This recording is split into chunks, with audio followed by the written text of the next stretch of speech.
Okay, I'm gonna start. I am Crimea. Crimea. Saxon Rusdians. Alright, you're not the war people, honey. Yay. Okay, so this screen we're on right now is explaining various things about your faction. Um, top left is a faction ability. Only you have that ability. Everybody has a different one. I can't remember what Saxony's is. Saxony's is that they can get unlimited stars from winning battles. Right. So And to win objectives, right? Oh, yes, that's right. They're not limited. Most factions can get 2 stars from winning battles and 1 star from completing any other objective. Saxony can keep completing the same objectives over and over to get stars. So that's how you win, is getting stars, basically. Or that's how the game ends. I don't think you can do it over and over, but everyone gets 2 objectives and they can complete both of them. Oh, sorry, I'm using the wrong phraseology here. Yes, the objectives are the secret goals that you have. Yeah, you can only get a star from one of these, except for Saxony, which can get both. Yeah. Okay. And top right structure bonus. I can't remember what this means. I skipped ahead already. Can you tell me the structure bonus? This, I think, is the bonus that we all get if we build structures that meet this criteria. Okay, so this is the same for everybody. So is it neighbor encounters, number of encounters adjacent to your structures?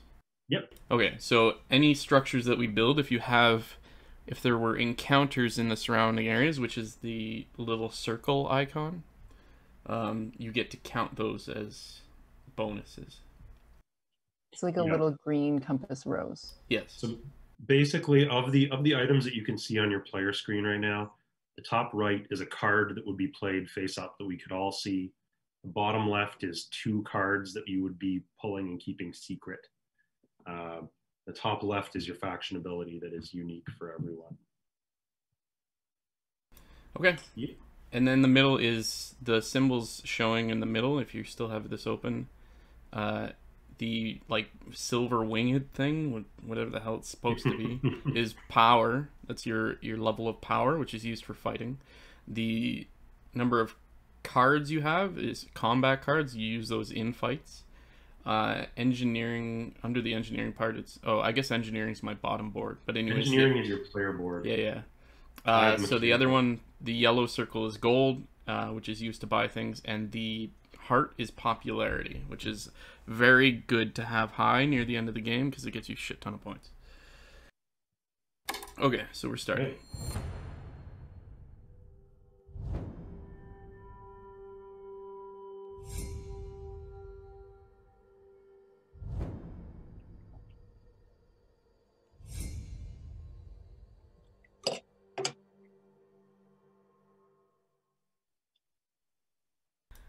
So on the board, like the board is all hex based. We are all starting in what is essentially a cut-off area. Like we're all rivered off, and you can't get through across those rivers until you buy your first mech, which is done via the moves at the bottom. Shut up, Doug. So basically on your turn, there's 4 different things along the bottom that you can do. They're probably not in the same order as mine. But the ones with hammers means produce, which is you have your hero on like your symbol right now, which is not really a hex. It's your home base. And then you have 2 workers, one on 2 different hexes right in front of you. One of your guys is on a place that develops iron, and one of them is on a place that develops oil.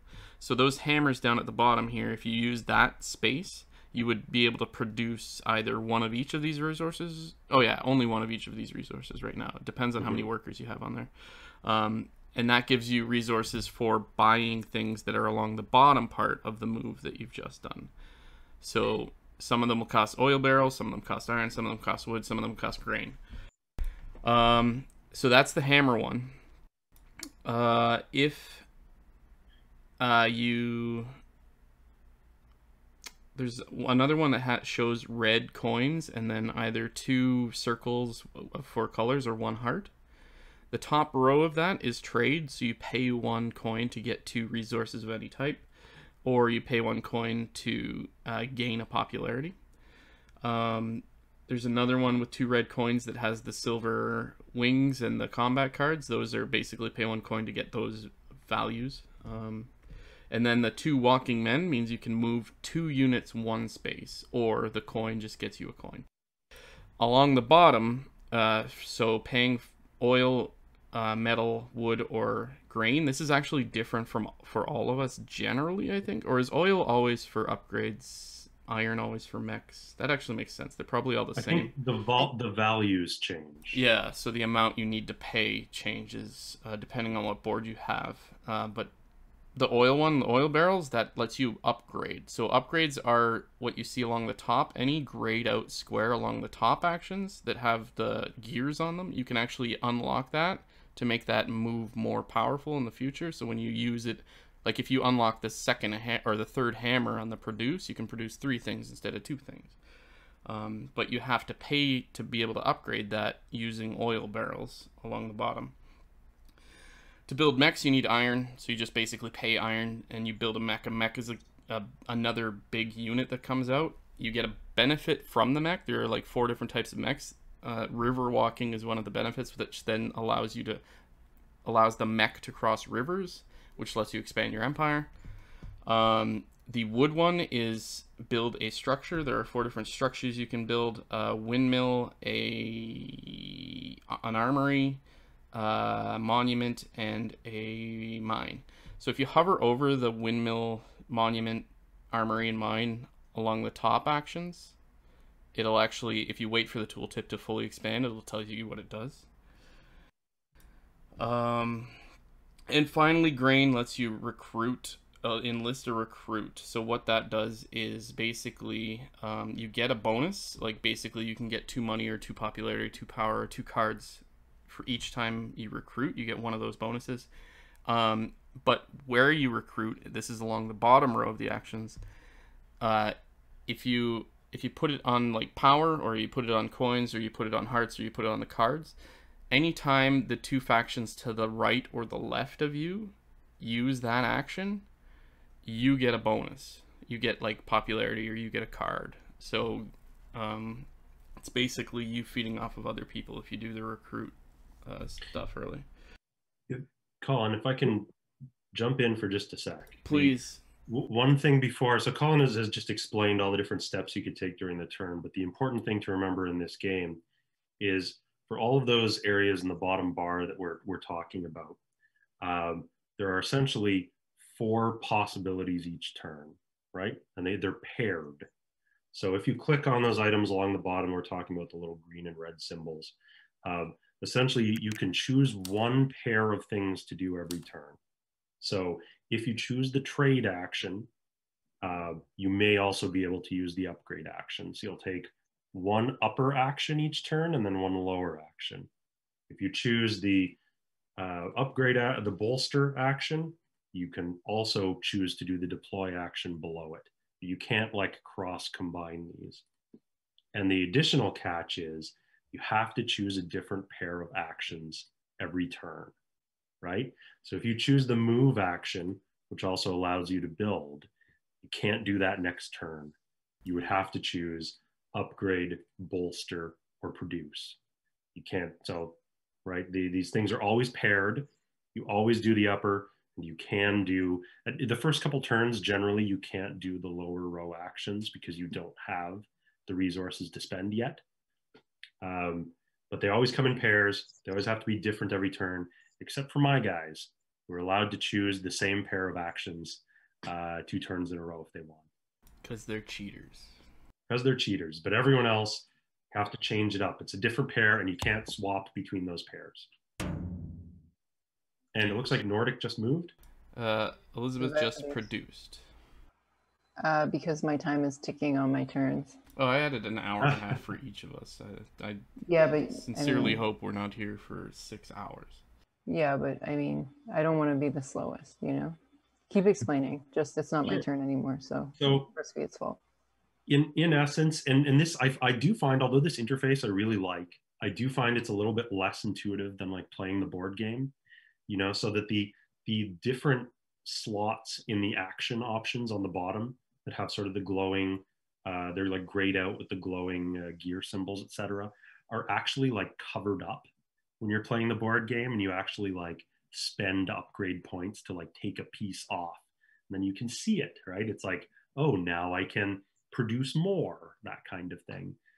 So they achieve that by like graying them out in this. One thing that I think is important to point out too is that for the produce option, you can eventually like upgrade the produce option to like recruit more workers who allow you to produce more and more.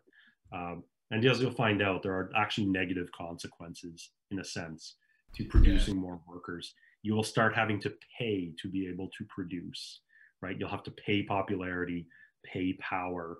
There's a cost to running your empire. And like Colin said, all of these resources we collect are all tabulated in the end. You get a score which can be hard to intuit, that is based on your power, your popularity, the amount of money you have, the amount of territory you cover, the amount of structures you've got. But there is a cheat sheet for the score. There is a cheat sheet for the score, and popularity is surprisingly important because it adds a multiplier to your score. Popularity is absurd. If you click on the podium thing at the top left, it'll actually kind of show you how popularity affects the scoring of each other thing. And you can also see the score preview, which will give you kind of like a current state tally of what your score is relative to other players' score. I think that's enough to get started. Where's the score preview? Oh, there was underneath it. Okay, sorry. It's kind of hidden. Not sure why. It's kind of important. Like without doing anything, you're currently winning. I think I'm going to follow Elizabeth's lead, and I am also going to produce. This part was not really intuitive to me at first, but in each of the hexes, you'll see a little symbol in the top of the hex. That is what you'll produce if you have a worker on that hex. One of my red guys, one of my workers, is in a village, so what he will produce is another worker. So I'm actually going to produce two. Asexual reproduction. Basically. So I get to choose two different hexes to produce from. If you have two workers, that's all you can do. And I only have two hexes with workers, so I will produce on both of those. But I do not have sufficient food, I guess that is, to use my bottom row action. So I'm just going to end my turn. That makes it my turn, and I will also produce. So when it becomes your turn, these things will be highlighted blue along the bottom, you'll see. So the produce action is one big block, but the other ones are split into two different rows. You actually only choose one of those rows. And then once you've done the top row action, then it will flip down to the bottom row, and you can choose to pay for it if you want to, or if you can afford to. If you can afford to, it's generally advisable to do it. But sometimes, I don't know, later game strategy gets weird. Yeah. That's me.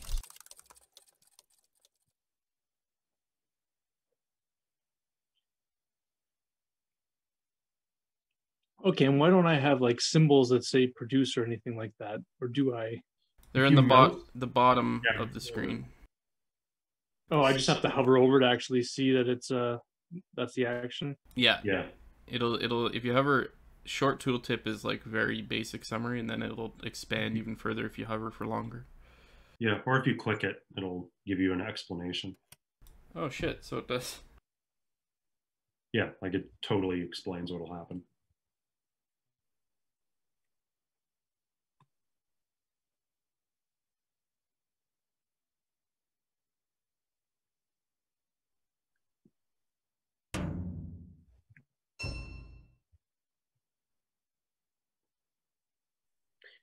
One thing you might want to look at, Damien, while we're taking our turns, if you click on the star in the top left, so it shows us the game ending condition is when a player gets 6 stars, and it shows you all the things that will give you a star. So basically, you're trying to do any combination of 6 of these things. Like it's more complicated than that, but essentially that's what you're trying to do.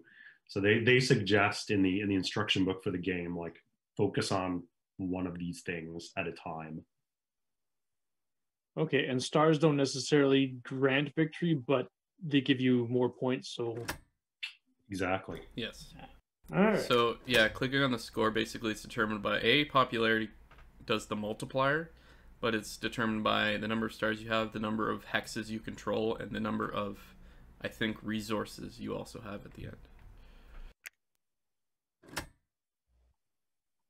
Okay, so I'm going to, on my turn, I'm going to move. You just paid for popularity, hun? Yeah. Interesting. What? I don't understand that move. Well, options are limited with so few resources, right? Fair. What are you gonna do? You'll see. Actually, I'll explain what I'm going to do. My next one, I'm going to trade and get 2 more grain. And then the turn after that, I'm going to move and spend the 3 grain that I will have on enlisting a recruit. Fine, whatever.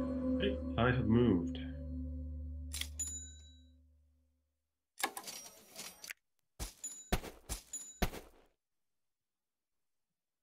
I have bought 2 grain.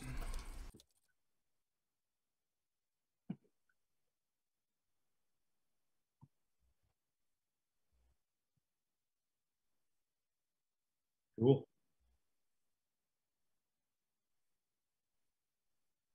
Okay. Whoa. Ah. Okay. Reminding myself how this interface works. Here's a fun thing. You can, in the bottom right, see your combat cards. Although it's not clear from the interface that's what they are until you mouse over them. There's like little yellow and red numbers. Yeah. Those add extra power when you fight. Fighting is a whole different mechanic that I guess we can save until we get into it. Although I think the last time we played, we didn't fight any battles. I think you fought a few towards the end. I don't think so. I definitely won without fighting a battle because I got like a pacifist award. Oh, interesting.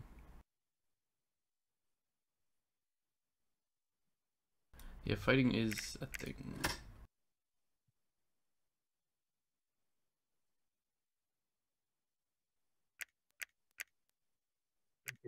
Sorry, I'm just trying to figure this layout here.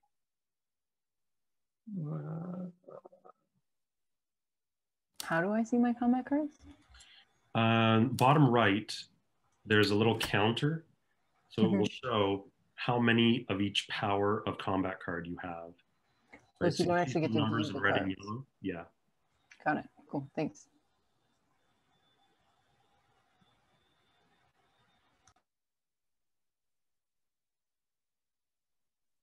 Made some money. Coin gain. Earn money. Nice tooltip. So one of the things we haven't explained yet, we do want to build buildings beside these hexes that have circles at the bottom, as E explained it, green and gold compass roses. There's one like on the hex to the northwest of your iron hex, Copo, at the bottom of that hex. If you get your hero there, your main guy there, via move actions, then you get a special card to choose like a reward, basically. It's kind of like the only type of like minimal storytelling in this game. But basically, it'll show an image of a scene, and you'll be given 3 options: one that's like lawful good, one that's like neutral, and one that's definitely evil. And you get different rewards based on which option you choose. There's no morality compass in the game. It's just like basically, if you choose the evil one, you probably lose popularity.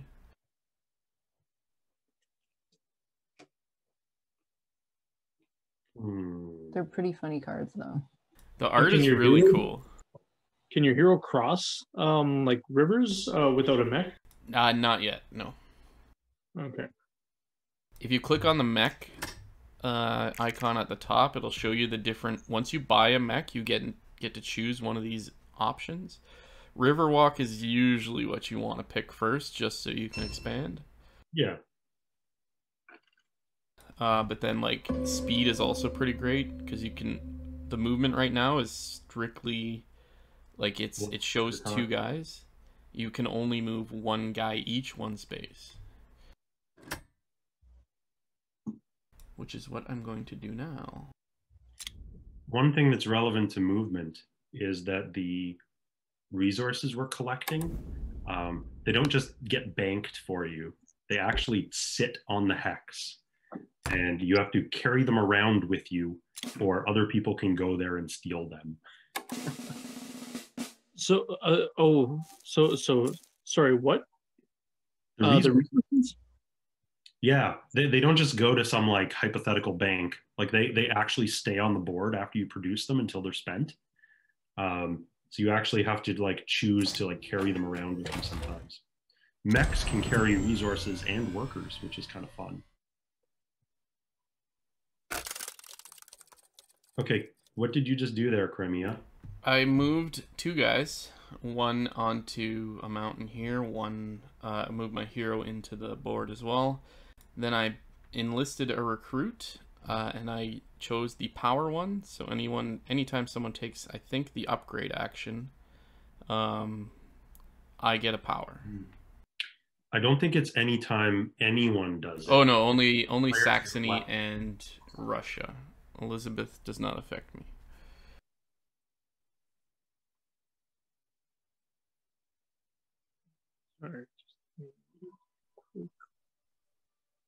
Yeah, it's only the people to your right and your left, which is Copo and Nathan. So whenever we do what? Upgrade. Oh, do I want to become famous? Buy followers, primes, and views. Oh, thanks, honey. I just modded for the first time. Elizabeth just banned a user from my chat. Wow. Guys, I'm so powerful.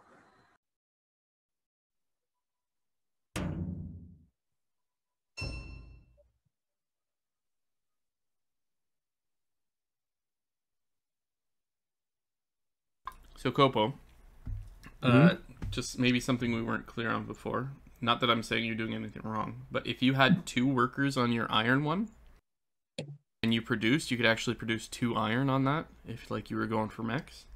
Vice versa for the oil.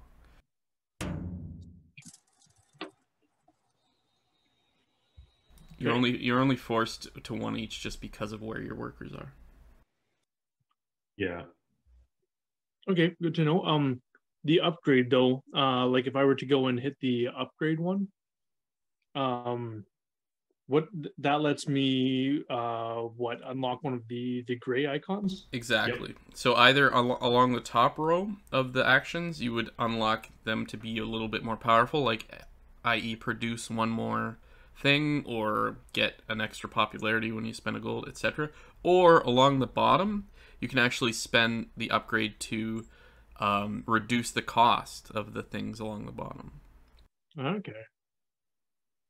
So anything with the gray gears, you would be removing that cost from doing that action.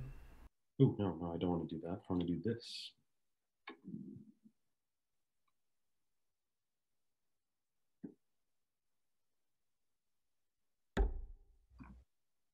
Counter coming.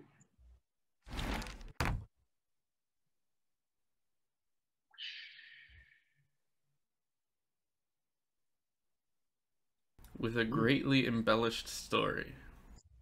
That's disgusting. Pay $2 to gain an upgrade? Yeah. Pretty sweet.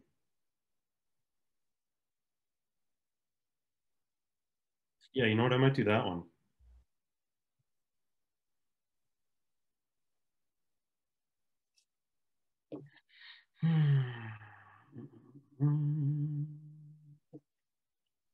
Which one do I want to take?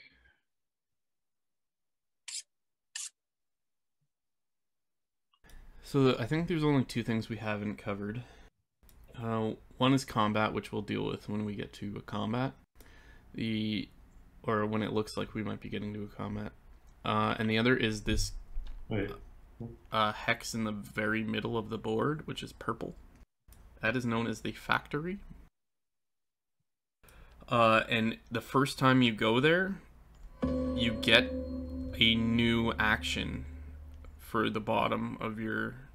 Along the bottom, you get a 5th action that you could do on your turn. And controlling it at the end of the game counts as 3 hexes instead of 1.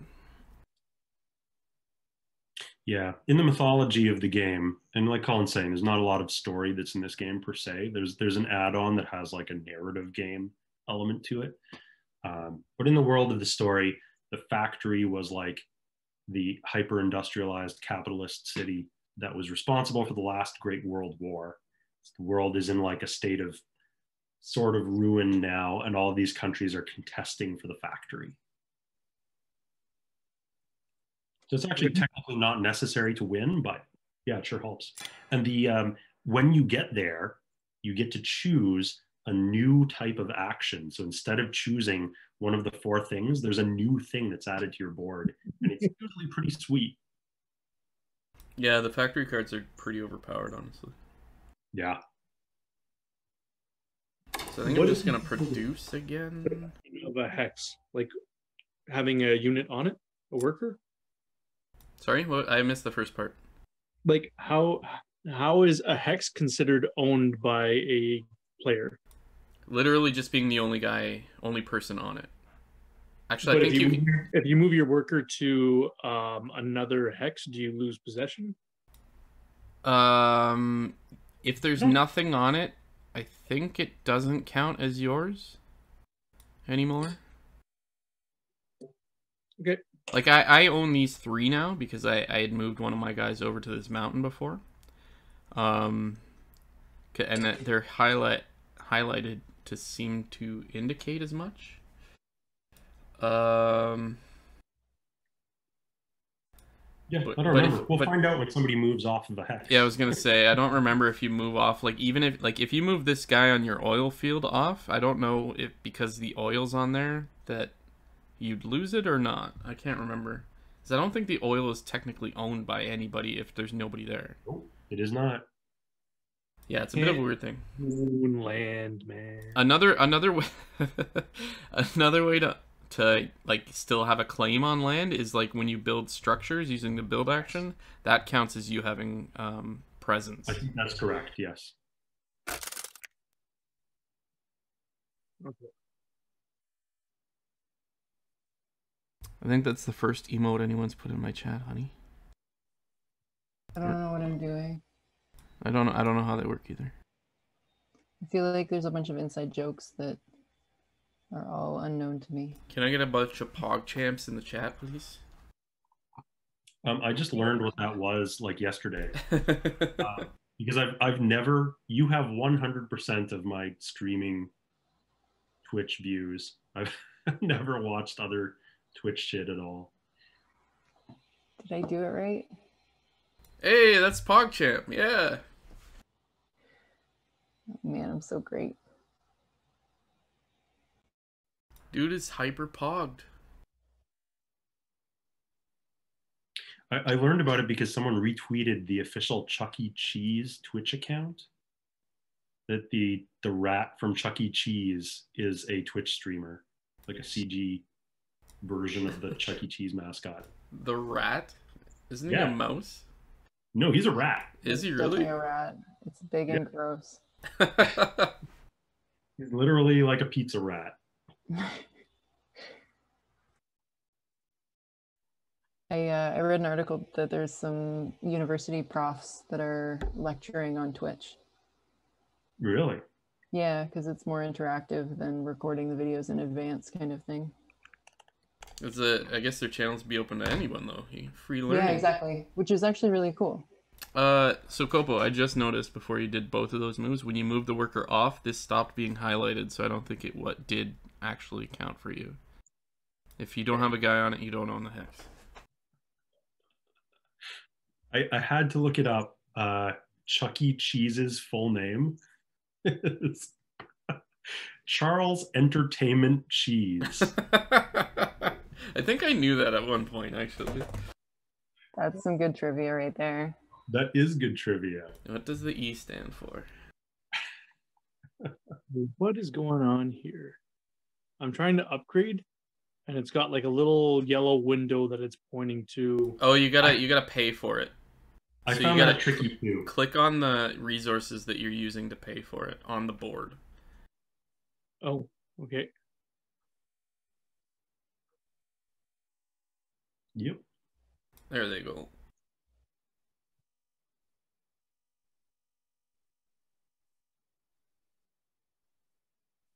And then I do remember the rat from Beekman's World. Okay, I am just typing. I don't. What is Beekman's World? Beekman's World was like the it was like the competitor for Bill Nye the Science Guy, basically. It was another science show that was a little bit more out there, I would say. It had a dude in a rat costume 100% of the time, and then some girl who wasn't in a costume. She was just the girl on the show. And Beekman was the scientist guy who was just like, he looked like a mad scientist. But they did like cool, like it was still cool, like Bill Nye the Science Guy.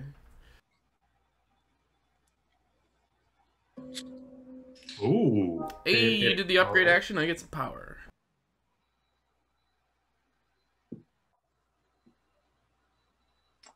I still literally have this one,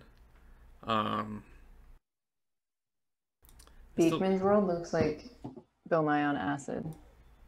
A little bit. It wasn't as crazy as it looked. Like I do not understand the guy in the rat costume at all. But I don't remember if there was a theme around that. But what I did, I have an actual bit like lodged in my brain because I remember laughing so hard at it. And they were talking about pimples and how to get rid of them with whatever, the peroxide or whatever. And then, but you don't want to scratch at them because, and then they turned over to the girl and she said, "You bleed," but they altered her voice. And I don't know why. It was just so out of the blue that it destroyed me when I was watching that episode. Like, I was crying laughing. "You bleed." I don't know. It's literally stuck in my head. Apparently.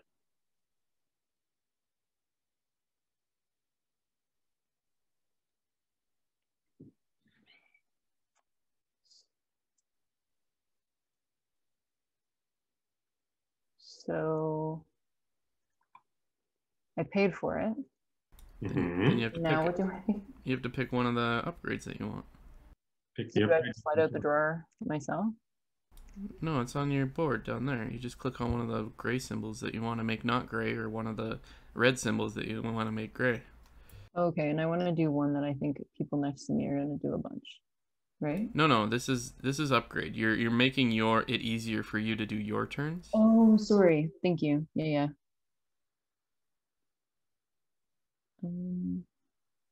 I agree, Doug. I loved Beekman's more than Bill Nye. Like, I like Bill Nye, but Beekman's was like hilarious. I'm sad it didn't catch on like Bill Nye did. They must not have had as great of a theme song. Bill Nye's theme song is great.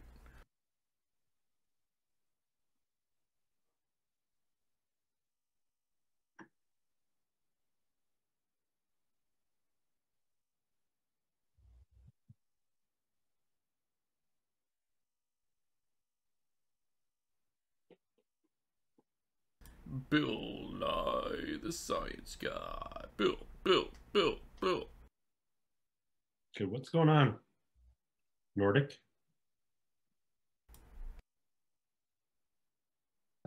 Sorry, I don't know what I just did. I think I just made it easier for me to upgrade. Okay. Okay, so now since I've gotten 4 workers, it actually costs me power to produce. But I'm gonna do it anyhow. Yeah, I've been holding off on getting my next guy just because of that.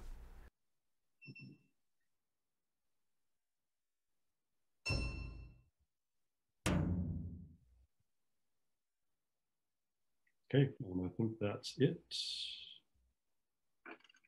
Next turn's gonna be big.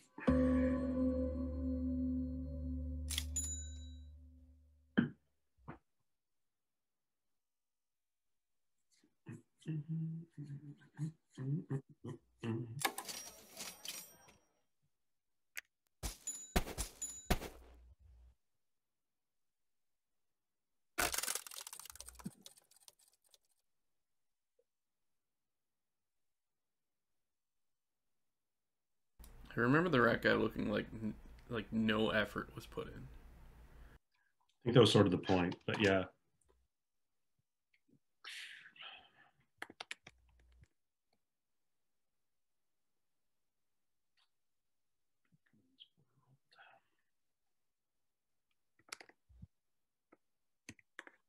I will be right back.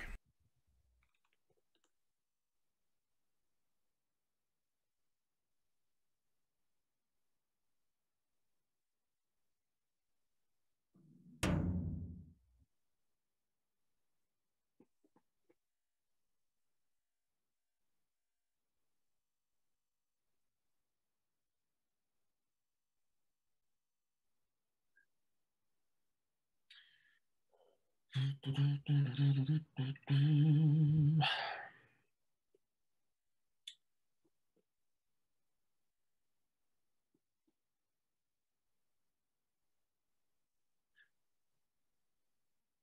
what are you thinking here, Damien?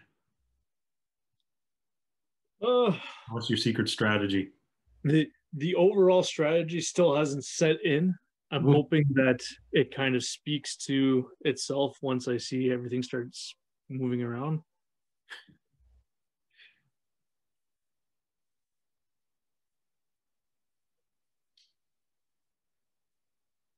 Yeah, like right now you're in a position where I think you can only produce metal. Yep.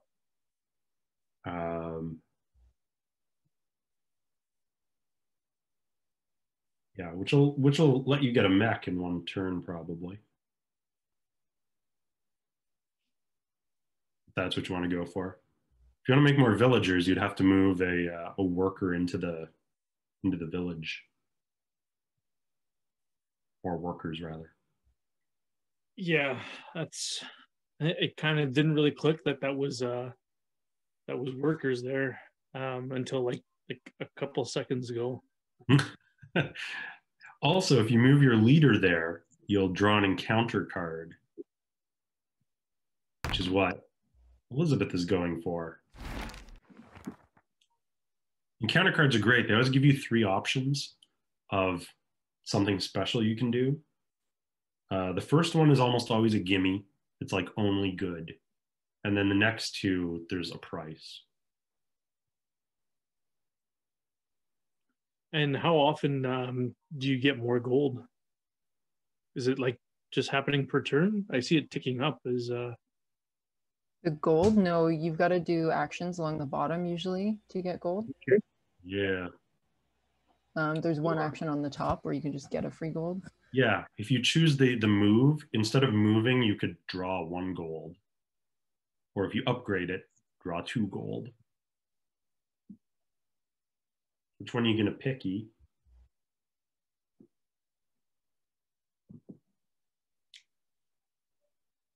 Hey Doug, you don't actually attack squares you don't own. Like, you just move into them and you get anything that's there, even if there's resources there.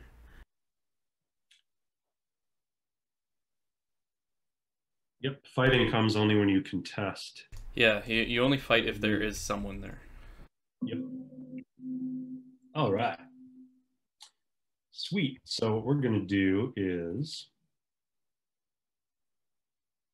So something I never realized playing the real game of this is that when you upgrade, you can move cubes from the top to any bottom. So any top to any bottom spot.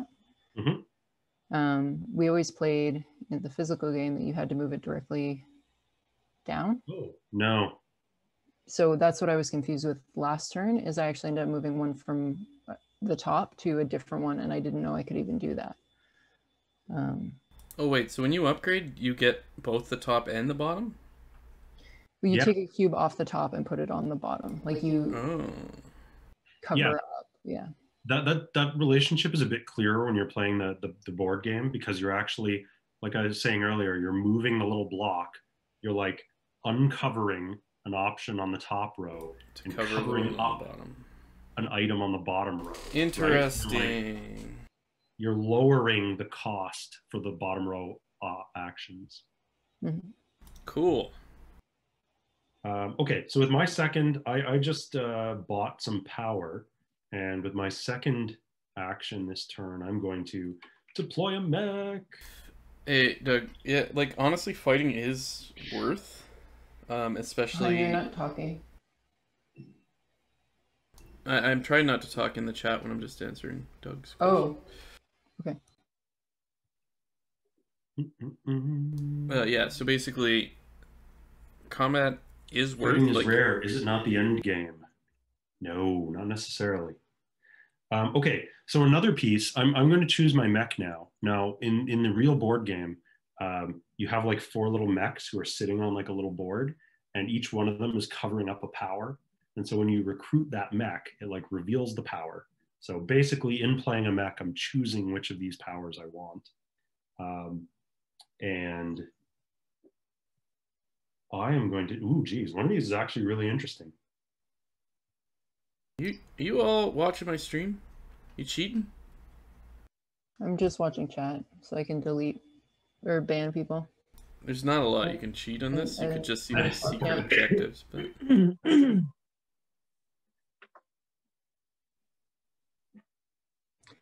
I love that we started out by telling you, Damien, how easy this game is. Easy to pick up, and like an hour in, we're still explaining things. It's great.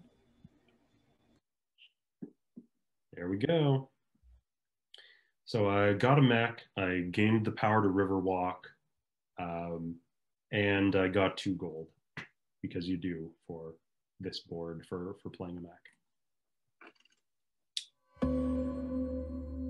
I love that the Rusviets, who are like, okay, they're Soviets basically, right? And their mechs have giant scythe arms. Amazing. Would have been better if it was like 1 scythe and 1 hammer, but... Encounter. Giant sickles. Encounter.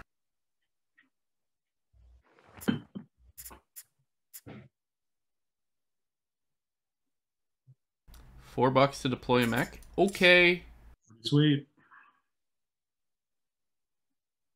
He's doing it.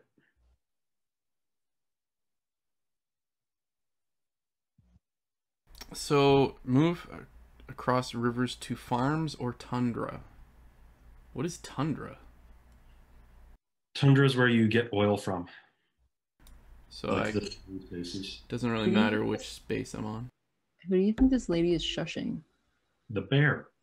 She's shushing the bear? Yeah. That's cool. It's Anna and her bear, Wojtek. Uh-huh. I want a bear to shush. Have you seen the, I can't remember the name of it, but there's a video game coming out that is like based on the same, like the world of Scythe, but I think it's like a RTS or something. Iron Brigade or something like that. I think it's already out. I think I know what you're talking about. I don't know much about it. It features Anna and the bear in the trailer. I should look that up.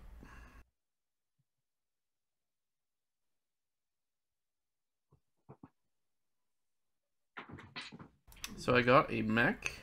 What do my mechs look like? They're like penny farthing mechs. So cute.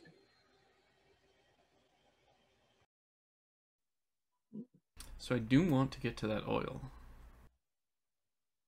Yeah, they're like real steampunk.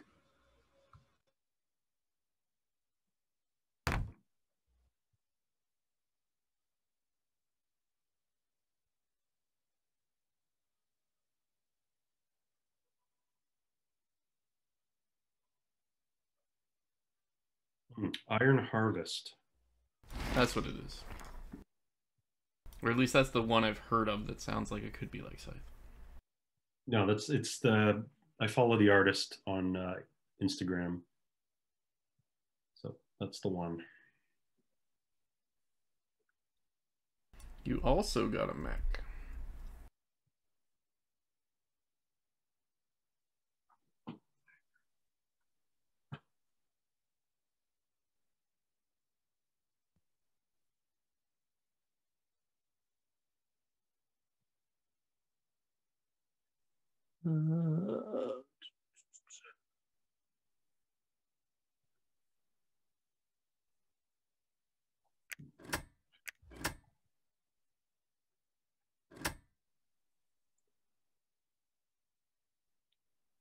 Let's go again. I've got to pick my resources.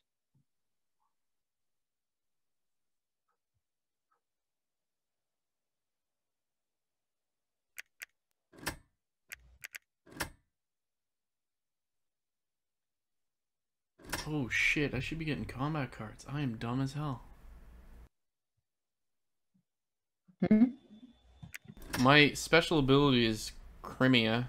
I don't actually know how to pronounce that. Is once per turn I may spend one combat card as if it were one resource.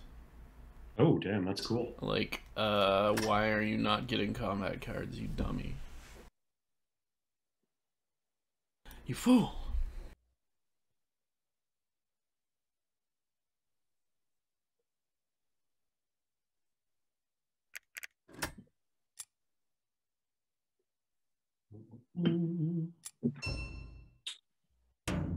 Producing. Yeah, but I screwed up my upgrade. I could produce 3 times with the upgrade that I bought, but I don't have 3 workers. Okay, so I'm going to.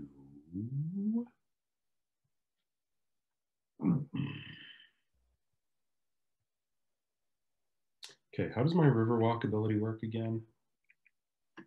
Next to farms or villages?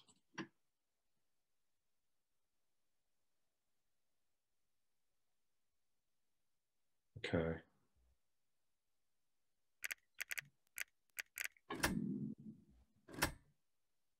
How can I check my special ability? If you click on the little mech at the very top of the screen. Whichever one's highlighted. Yeah.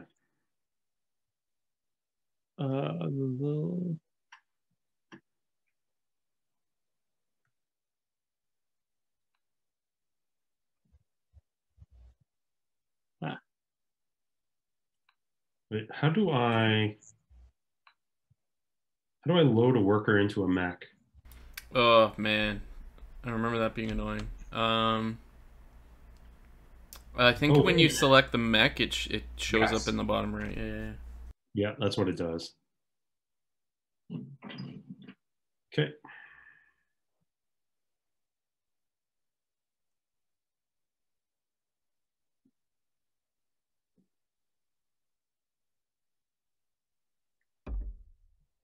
Okay, and then I can't do that action.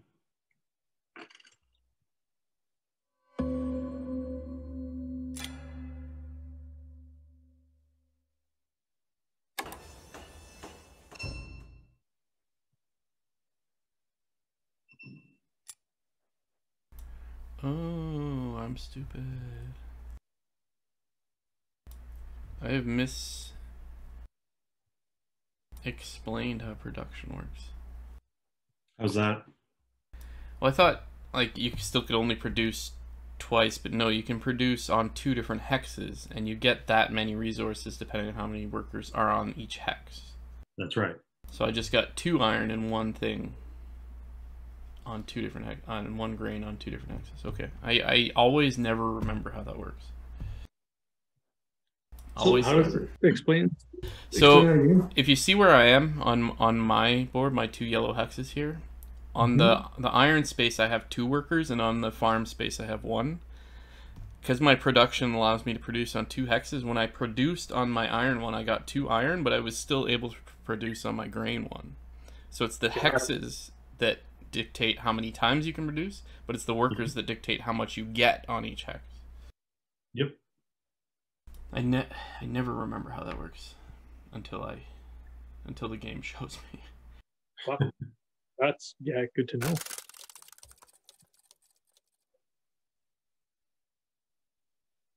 That's why it's good to get more workers. But then production costs more. Yes, it does. I've never played on a starting area that didn't have access to workers. This is my first time trying to figure out that I need to get a mech real quick. Yeah, I think I was Nordic the first time we played, and yeah, that was a bit of a pain. When we played with Susan and Lou.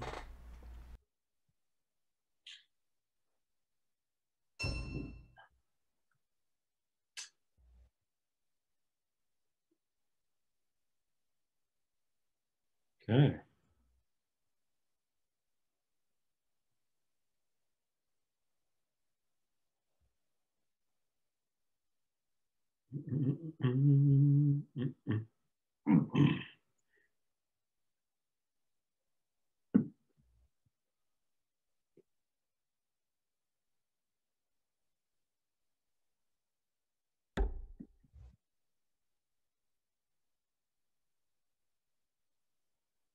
Oh, hey, then there you go. So Nordic just lost control of that hex. So I guess that answers that question. And gained it back. Yeah.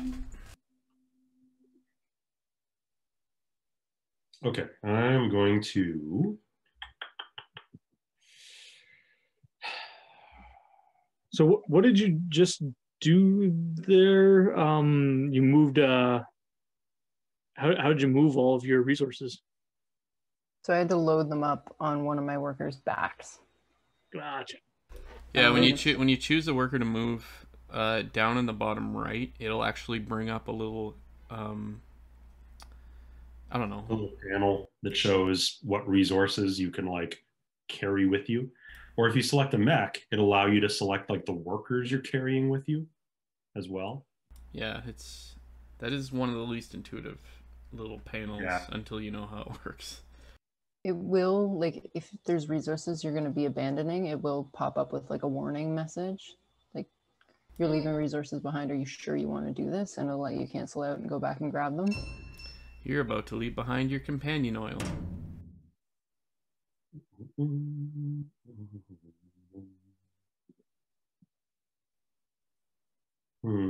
I want to do that? Sure.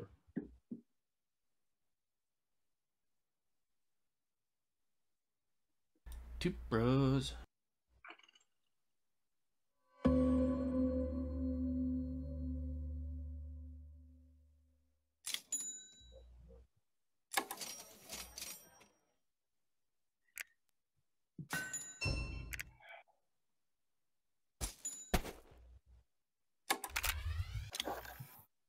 Spending money.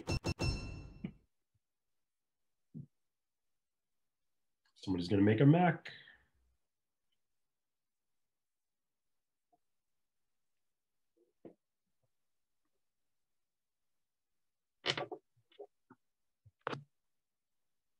What? I don't even understand this one. What is that? Move from a territory or home base to your home base or that of any inactive faction. Okay. So like I can just teleport to like the whales over here? Yep. Interesting. That sounds way more powerful than river walking. But you need river walking to be able to even do anything.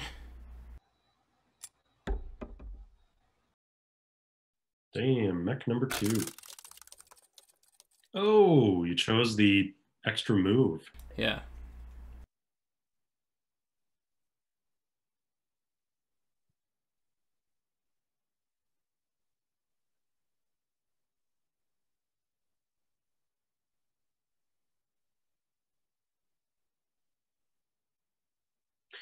Speaking of movement, something that I haven't actually seen in a game yet, so I don't know if how relevant it is.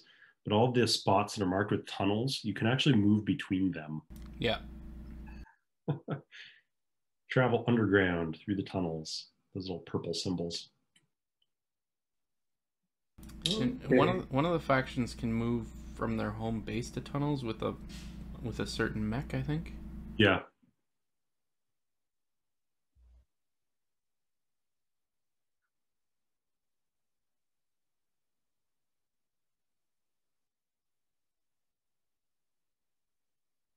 What's so that? I was going to say that little red symbol. That's to the right of the hex with my mech. Yeah. What's that? That's the tunnel. Wait. That is the tunnel. Okay, it's not. It's just. Okay, I guess that's purple-ish. Yeah. Yeah. And you can hover over it.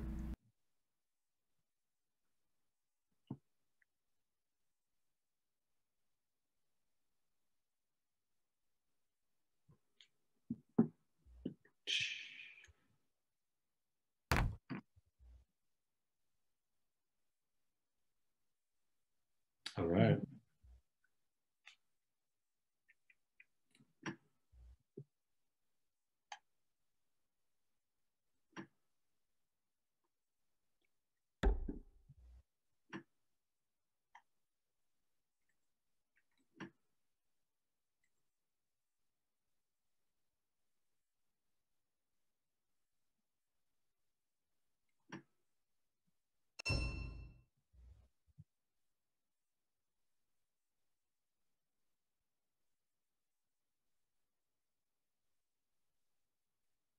Spending some iron.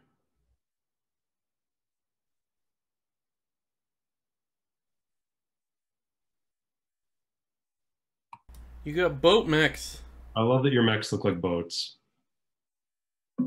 That's so on brand. Okay, I'm going to do maybe a couple of things here. I'm going to bolster to get some power.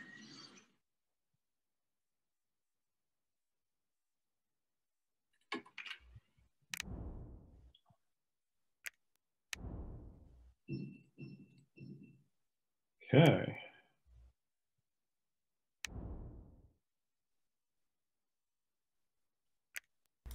How can I tell how much power you have? That's a good question. Oh, it's at the top. You can drop it down. Oh, you're right. Everybody's stuff. Damn, Colin's got a ton of power. I mean... Oh, what did I get from that? I got money because you just did something? Did you get money because I played a mech? Yes. I get money when people play mechs. Recruit bonus, baby!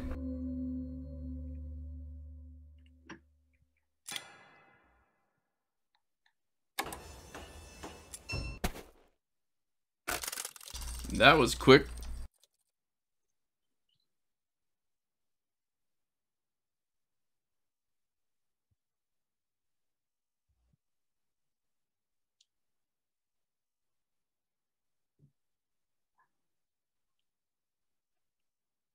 So if I want to use the bottom one, I have to use the top one in the same row? Yep. Correct.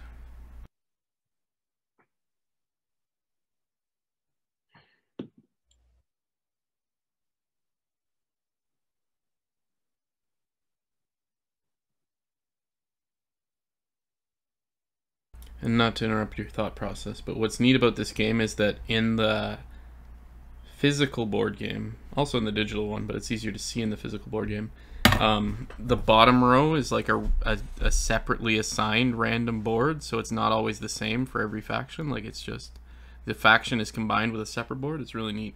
Good for replayability.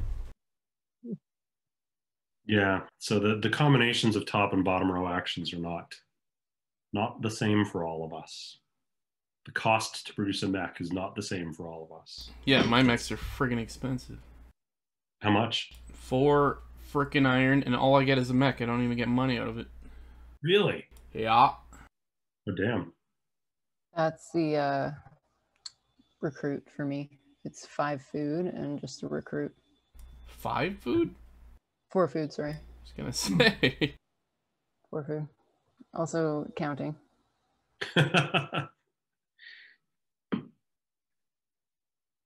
There are, and the digital board game thankfully also takes this into account, there are illegal combinations of top and bottom row that you're not allowed to play with. No, I think it's faction and bottom row. Yeah, that's what I mean. Top is the Is it faction. Top is a faction? Oh, I didn't realize Yeah, that. yeah. No. Isn't it? Depending on what you mean by top and bottom, those combinations are fixed. You do have a different faction, and then different. You have a faction board and a player board. Oh, so these are. Oh, okay. Board. Yeah. I thought the top and bottom row were like mix and match. That's my Nope. bad. They are not. So it's just the faction ability that's banned from certain boards. I see.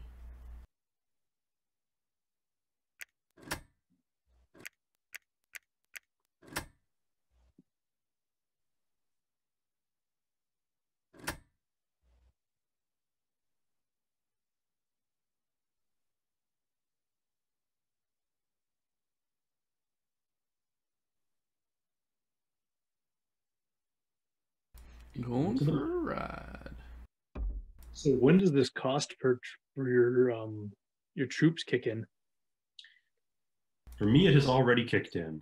So you see that each symbol has 2 glowing guys under it. As every 2 guys you recruit unlocks that payment. Yeah.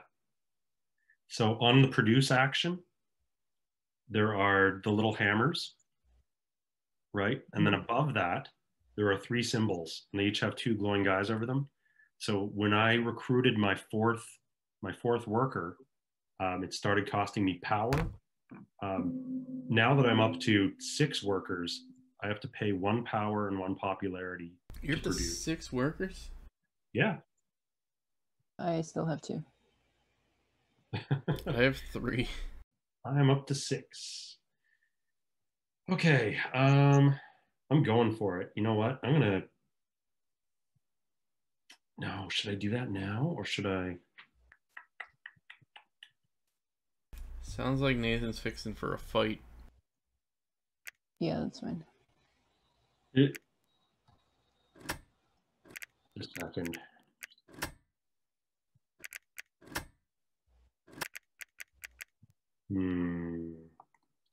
No, I'm not fixing for a fight yet.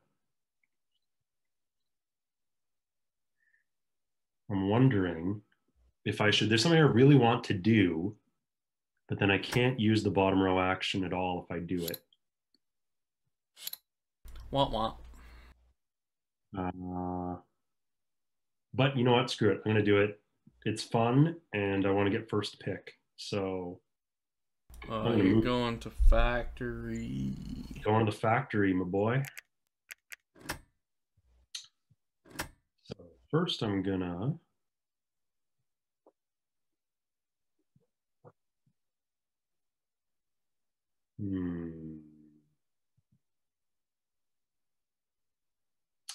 see, let's take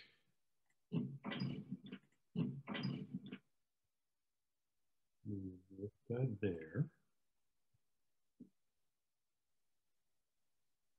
And then let's move you there. Entering the factory.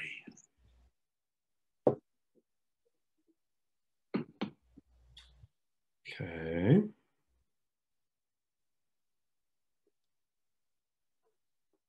Wait, what on earth does that mean?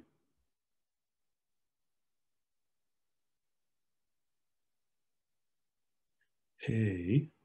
Holy shit.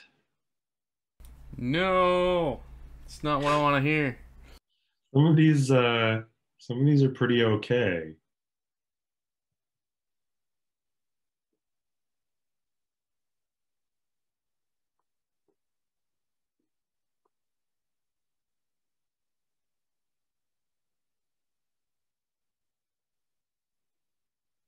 Ooh, damn. Okay. I know I'm taking a while on this, but these powers are all pretty powerful.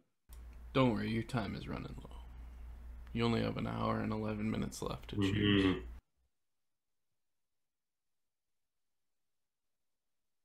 Yay.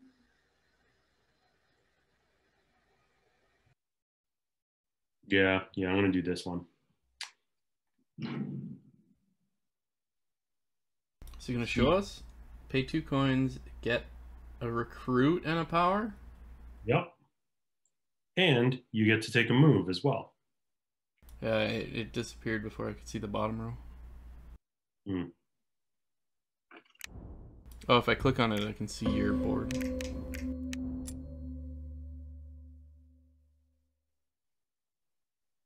You're gonna want to generate some money though. Not a problem. Whoa, what is this? What is this? Pass coins. I don't want to pass coins to anybody.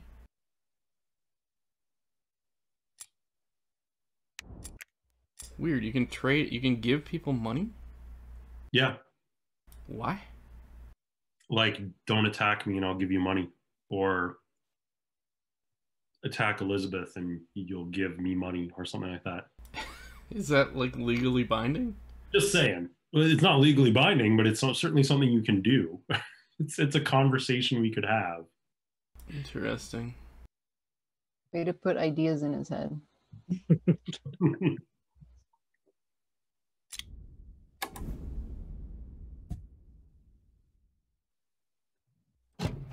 Can I hire workers from Nathan by paying money? No. No. Zoot. Zut alors. Because I can only cross to mountains and forest. And my options are pretty limited. Wow. What is Nordic's faction power? I don't know what you mean by that. Just a second. I thought like every faction has a unique power. Yeah, click on the Nordic symbol in the top there, hun, and it should say. Oh, for fuck's sake. I thought they had a power that involved crossing water. Oh yeah, I can just move. Any of my workers can move across the river. Yeah. Yeah. So that offsets the fact that you can't recruit workers. They can just go across. Yeah. Would have been good to have realized that at the beginning of the game. But this is fine.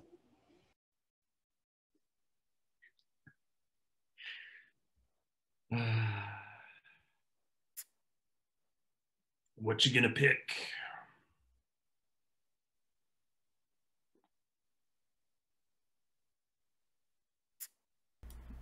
There's a lot to like here.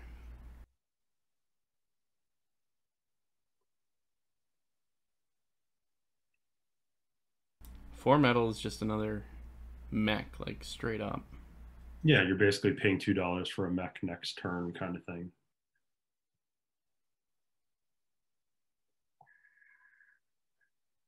Give me 2 seconds here. While you have 2 seconds, I might go feed my cat because she's very demanding. Looking at me.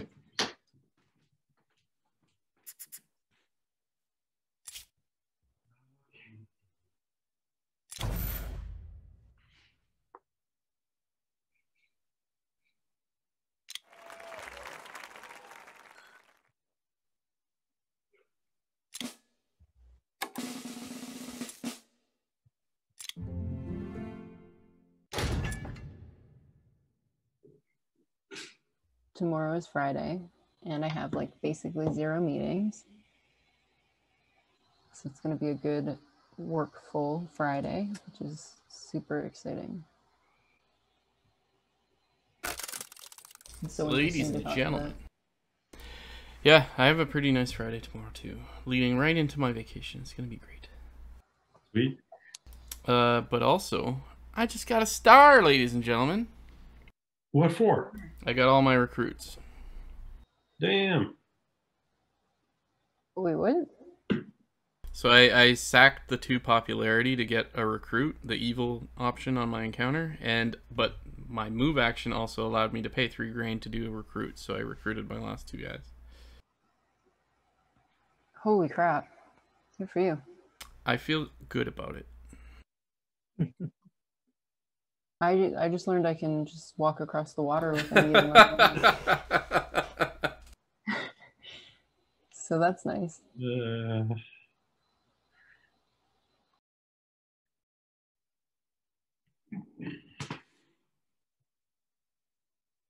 It also, I think, means that I don't need to harvest grain anymore. That basically, yeah. Which is also sick. But it also, I think, means you can just brag so much. I'm gonna keep doing that, obviously.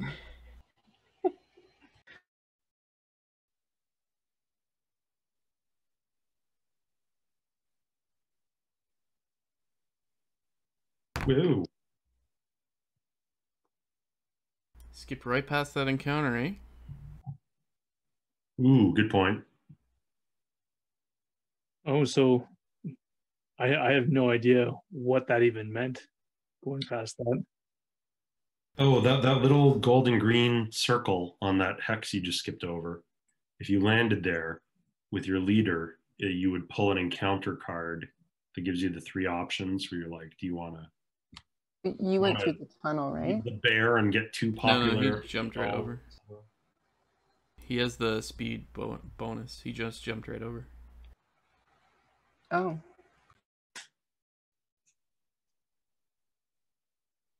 It's fine.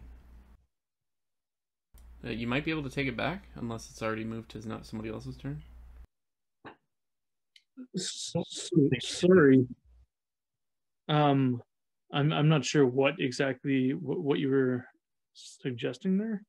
So the encounter. Instead of skipping past this village, the red one that's in between where you moved from and where you moved to, see the compass rose at the bottom of that? That gives you those cards. That gives you the selection. It won't let me go into that village right now. Just because you moved 2 spaces already. No, but it won't let me go into the village. It wouldn't let me go into the village regardless. Oh. There's, I guess that your river walking doesn't let you go into villages, but it does let you go to a mountain. That's interesting. That's I didn't realize that worked for like 2 spaces away. You can cross 2 rivers so long as it hits a mountain. Okay, that makes sense. Then you couldn't have gone there anyways. That's fine. Yeah. Okay. Sorry, I just thought it was No, I thought it was a weird choice to skip the encounter, but if you literally couldn't go there, then it doesn't matter.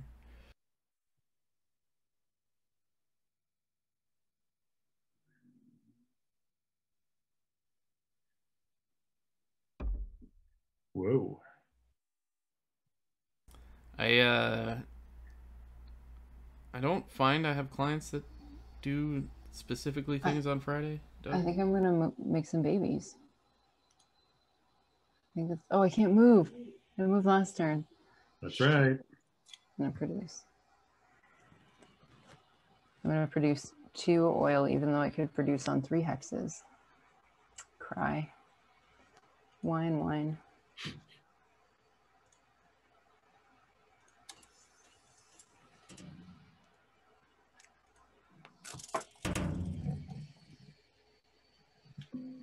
But I'd also say, with regards to my clients, like, I work... What am I gonna do?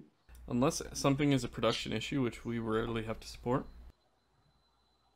Like, we don't have any, like, strict time frame which we have to respond to client requests. So if somebody requests something on a Friday, sorry, dude, it's It's not coming until Monday. Wish I was closer to Saxony,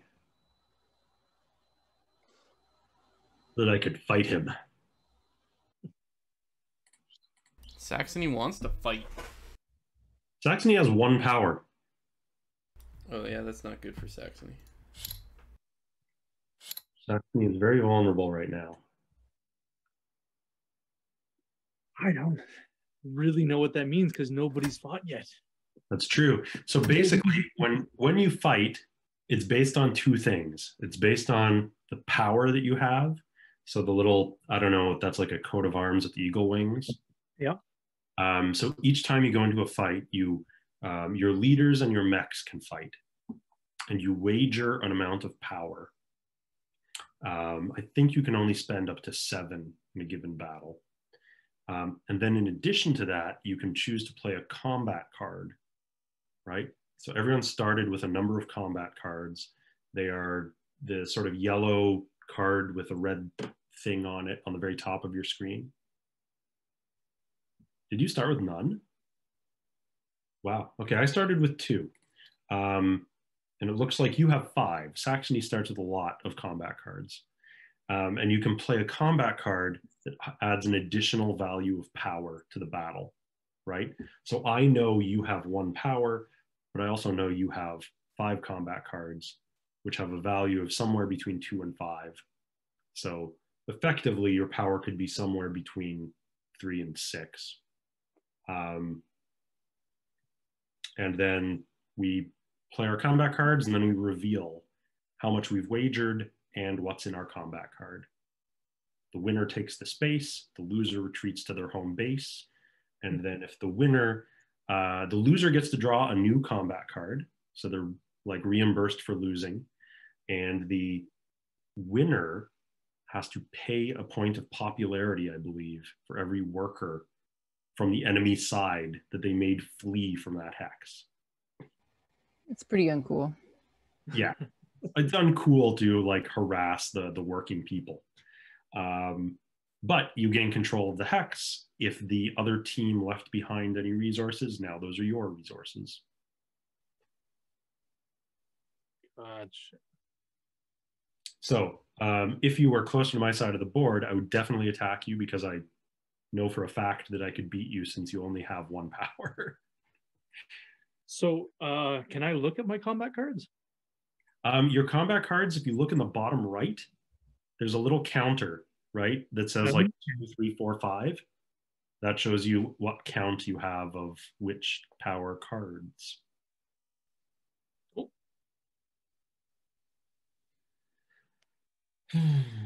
Okay.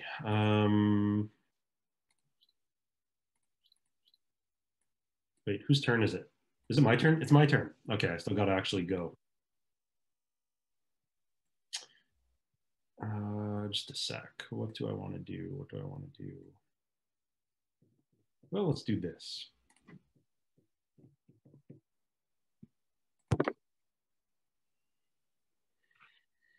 I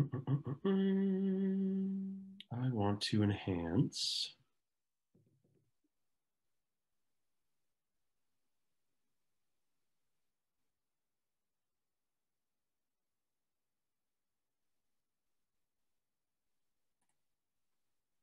Wait, how do I pick this? Oh, this is what I do. Okay, just a second.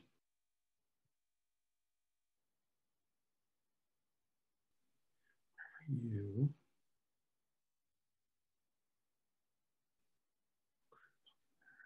Just looking at my options right now, I'm going to recruit, and I need to see, what am I doing?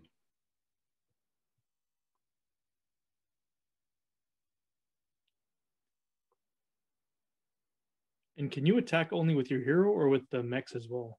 Yes, both.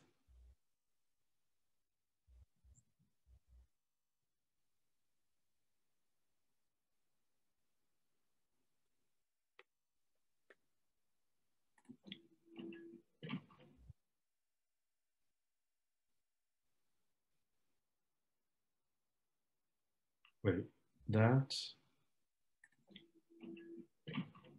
Oh, I have to select this now. Yes, okay. That. Perfect. Sorry. Taking a while to make my choices here. Ooh, enlisted a recruit.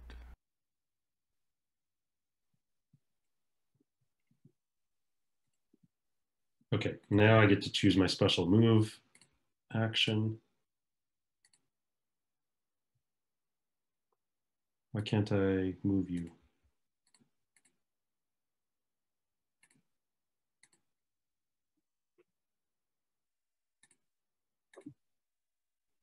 Okay, sorry. I'm trying to move one of my workers, but it won't do it. Yeah. Yeah, I don't know.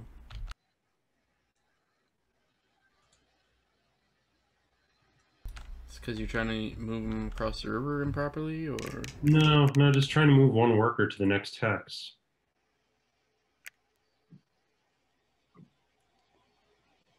Do you need to confirm anything in that panel? Oh, weirdly, I actually have to click end turn for it to allow me to get to where I can choose which unit I want to move.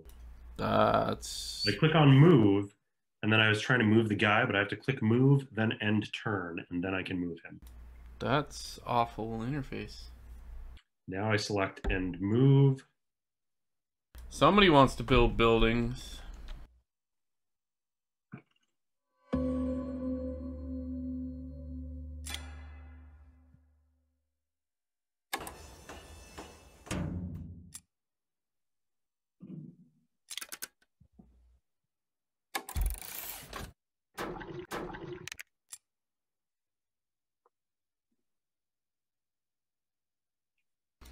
Okay.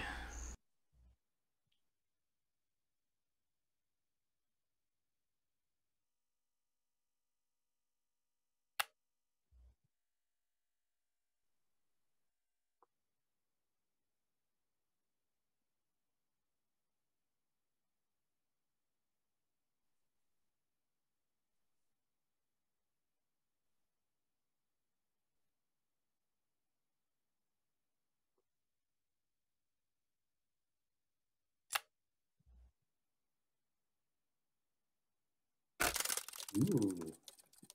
Upgrading your production. No, I upgraded my movement. Oh. You already upgraded your production. No. Oh, I thought it was showing me that you had. Oh, yes. Sorry, I'm misinterpreting the symbols. Yeah, I can now move 3 dudes, and I can pay for a mech with 1 less iron.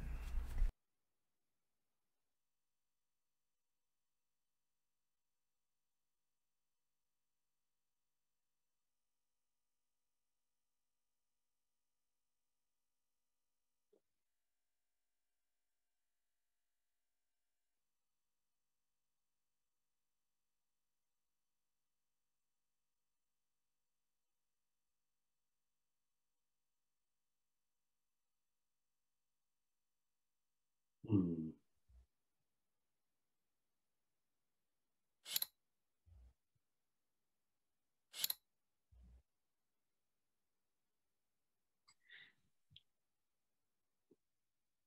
What are you doing? I'm upgrading. I wish you were beside me. Sorry. I begin getting power. I got power from that. I was able to see. Okay, good. I want everyone to see my power.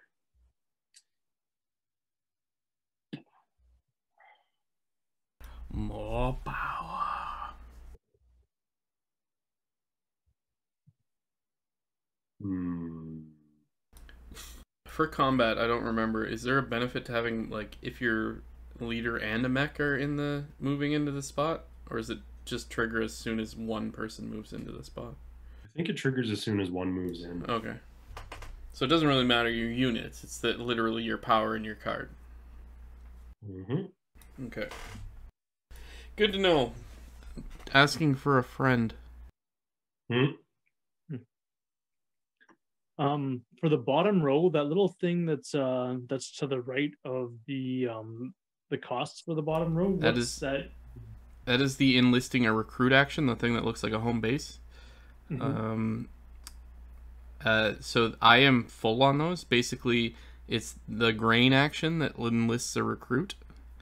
And basically, you pick one of those spots when you enlist a recruit, and it activates that spot. And then when anyone beside you, for you it'd be Elizabeth or me, uses that action, the bottom action, you would get that bonus. So either a power, a coin, a popularity, or a card, depending on which one you bought when you enlisted that recruit. Awesome. And the build actions, what kind of things like can you build? So it says monument, minor armory. I guess those are actually the top, like right above those things you were just asking about on the top row. Those are the buildings, and if you hover over each, it'll tell you what they do. Basically, the windmill acts as a like a worker on a space for producing. So even if you don't have a worker there, the windmill will produce on that space for you. The armory gets you a power. The other thing, the monument, I think, gets you a popularity when you do the bolster action, and the mine lets you. The mine is a basically teleportation thing. It's basically adding a new tunnel that only you can use onto the map, onto a single square. But yeah, just hover over each of them and I'll explain it in more detail. You have to use the action listed in there to get the bonus from each, but... Okay. I just used an upgrade, which I find the interface somewhat awkward. It is awkward. I think I probably gave you a power in doing that. You did. But I gave myself power too, so it's a wash. Did you? Yep. Are you sure? I'm pretty sure.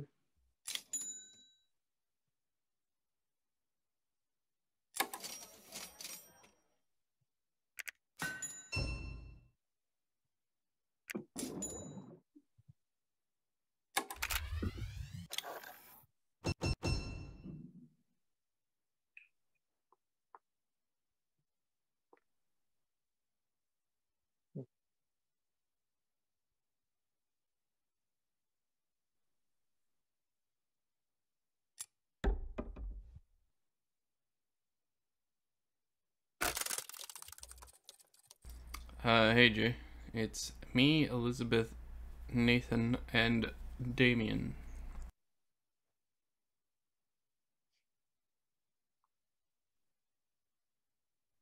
Also, you missed it. We had a spammer in the chat earlier, and Elizabeth just fucking banhammered him immediately.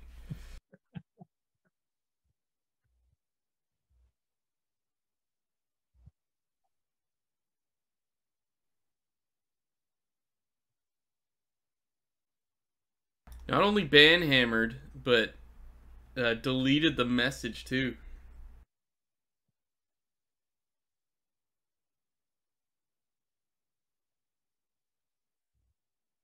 That actually just happened when I banned the person. Oh, really? Okay. Yeah, I didn't do anything special for that. It was still special. Thanks, honey. Back in a sec.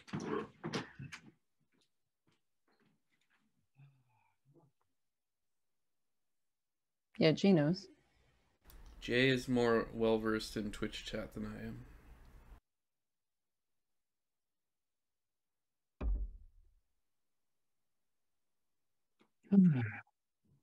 Man, I fucked up on so many moves. I don't think mods can ban other mods. Changing my strategy now. It looks like I can. What's your strategy now, Damien? I still don't know. Tell us your strategy. How do we beat you? Tell me my strategy.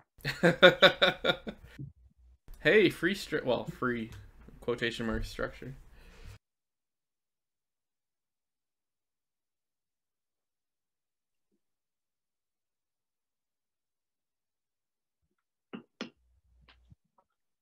So if you do that, for the record, the structure bonus for us, you want to build your structure such that it is adjacent to encounter spaces. Yeah. I think you got to build them where you've got a worker. Yes. A worker or a mech or your leader. Anywhere where you've got control, I think. So I want to build it adjacent to encounter spaces? Correct. Yep. That just gets you more points at the end of the game, basically. Oh, fuck. I can't see the board anymore, so I can't advise. This card is just still in the way. Is there any way I to just go clicked on back? it. No. So, you get to choose, I think, the structure, and then now you could basically build it on where you have the mech and the 2 workers on the forest here, and that would be adjacent to the encounter space. That's the only. Actually, it'd be adjacent to 2 encounter spaces. It's perfect. You want to build it on this forest that you have 2 workers and your mech on. And why is that encounter spaces? Sorry. So it's adjacent to encounter spaces. You are on an encounter space, the thing that has a fucking coin flipping right now. Oh, I see. And then the other one is to the left of that forest space. So you're adjacent to 2 if you build it on that forest. Yeah.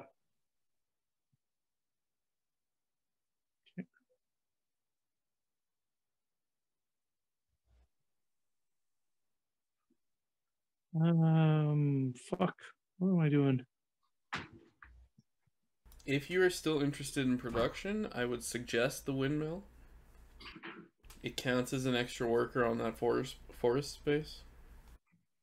And would produce wood like near constantly. So how do I choose which space it's going on? So once you choose the building, you should be allowed to choose the space.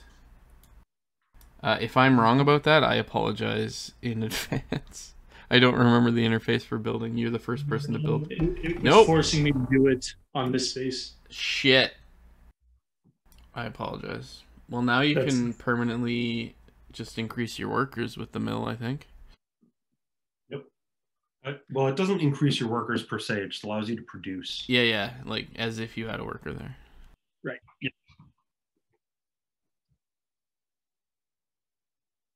I'm sorry that it didn't work out. It's what it is. No worries.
Nice pour, Copo. First pour of the night from that tap. So. What is that one? It's grapefruit and lemon basil season. So it's just okay. Beer nerd.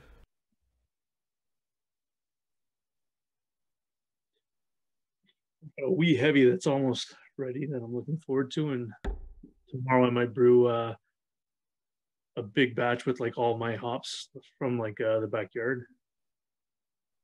So when you get hops to grow in the backyard, I assume we've talked about this before, but I don't remember. Is it like based on a type of hops that already exists, or is it going to be like have its own flavor based on like your soil and water or whatever? I've got 3 different varieties, and they generally have like characteristics that are like known.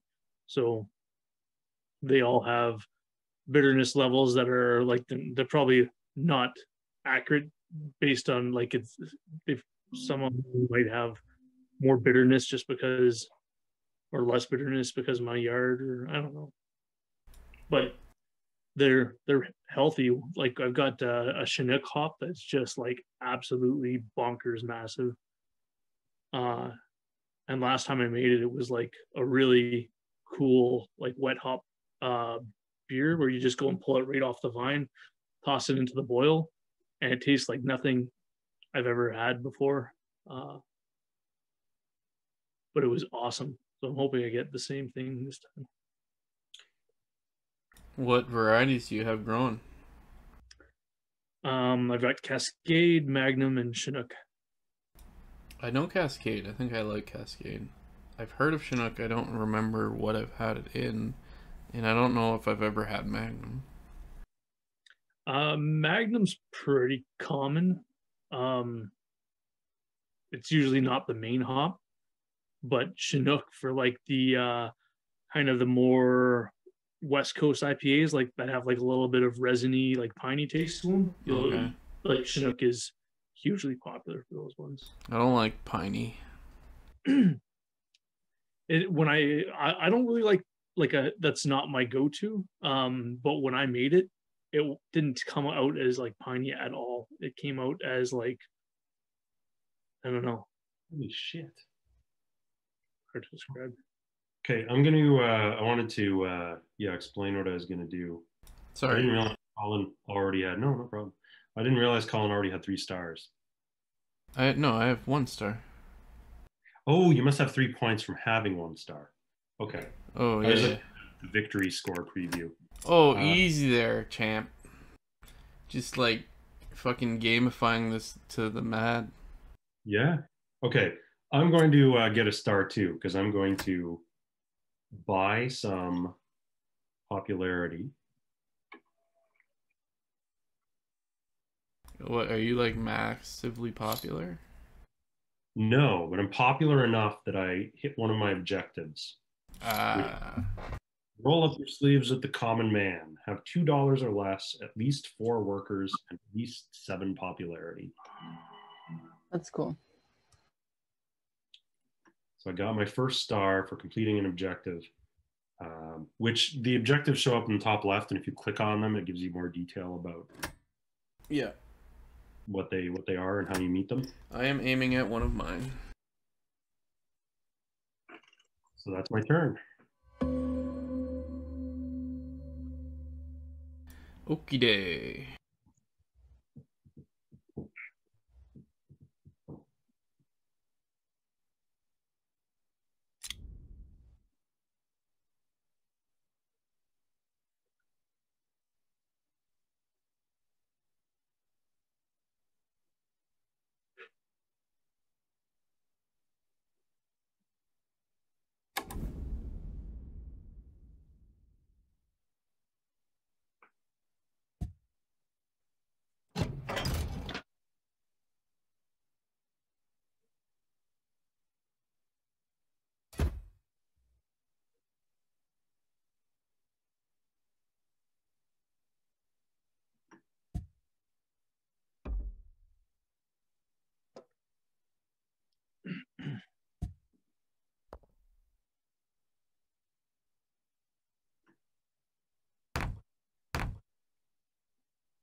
Ooh, Hello. that's interesting.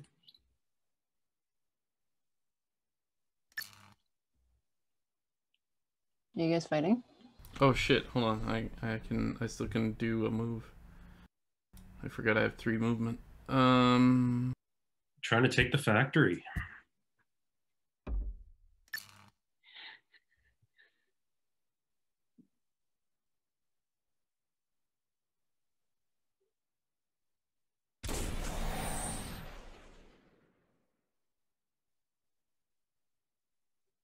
Enemy use scout ability. You lose a random. Well, that fucking blows. I don't know how to actually use it though. Is it already happening?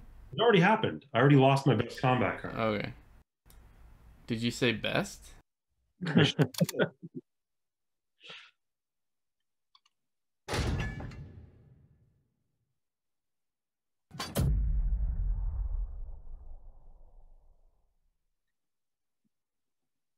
now I'm trying to figure out how to play a combat card. So, A, you drag the slider, and B, you can click on it. It came out in a slider on the right or on the left for you, maybe. Oh, there it is. Yeah, on the left for me. Okay. Then you click the button in the middle. Oh, Sorry, dude. I just spent a shit ton of power defending that, Sorry, dude. and you got a star for that. Sorry, dude. You're not sorry. I'm not really sorry.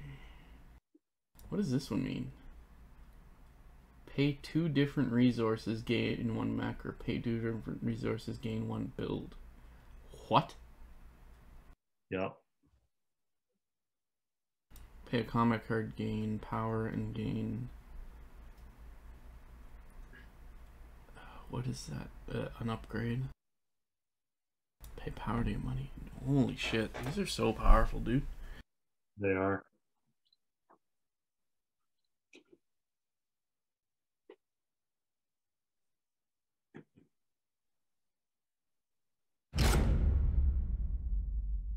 I took the one that I pay 2 different resources to build either a mech or a building. And then it's a factory move. Move 1 unit up to 2 times. I will be right back.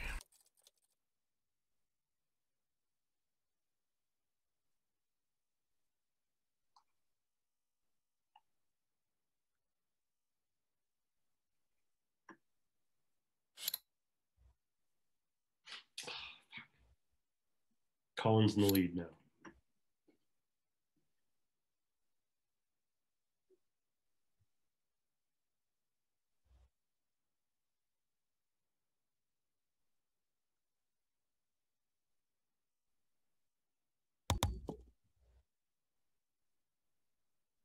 Getting some stuff.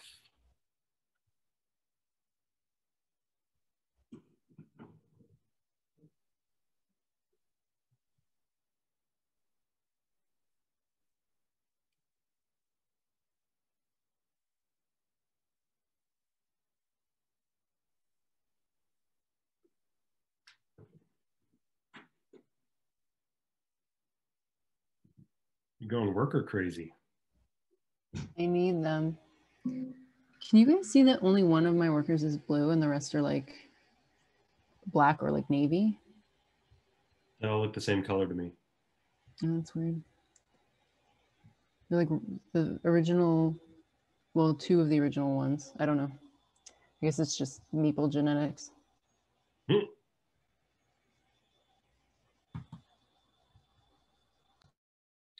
Okay, well, I was going to produce on this turn, but somebody had to go and attack me and make me use all my power. So I guess I need more power.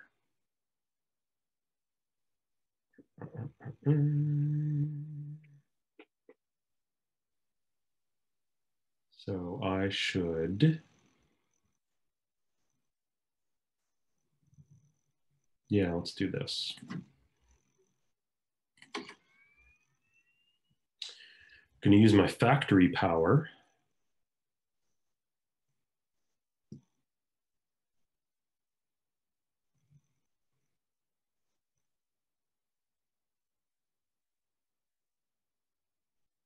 Hmm.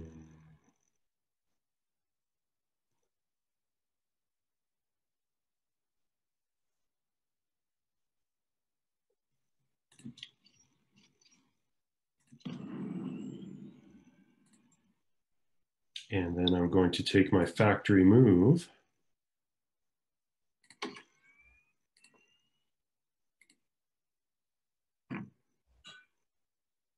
Get an encounter.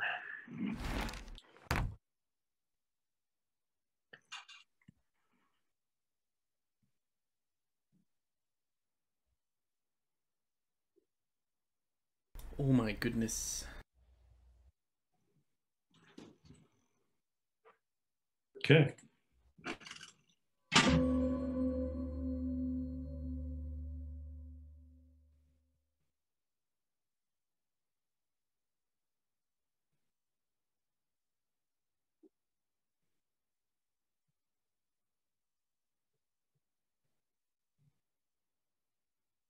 Uno momento, por favor.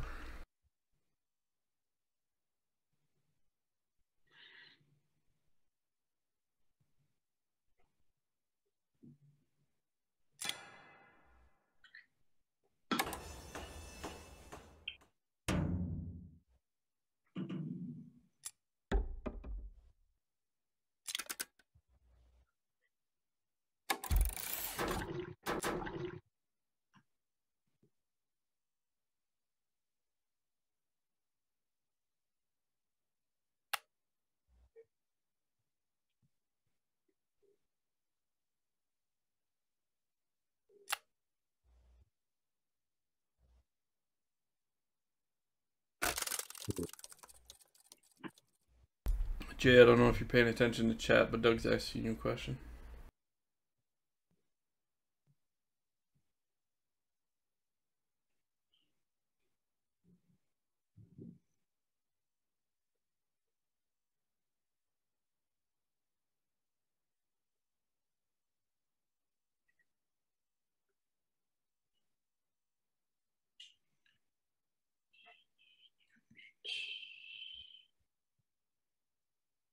What you gonna do, Saxony?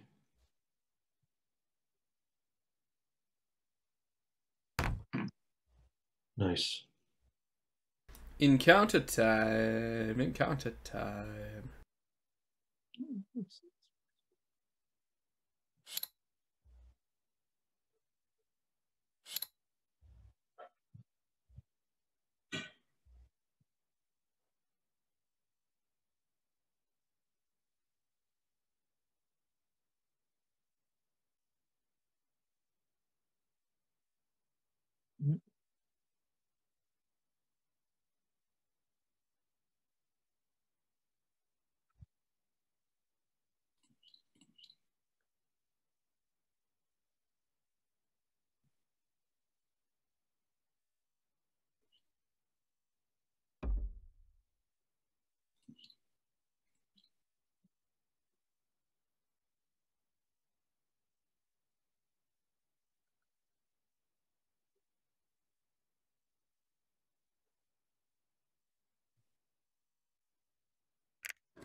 Okay.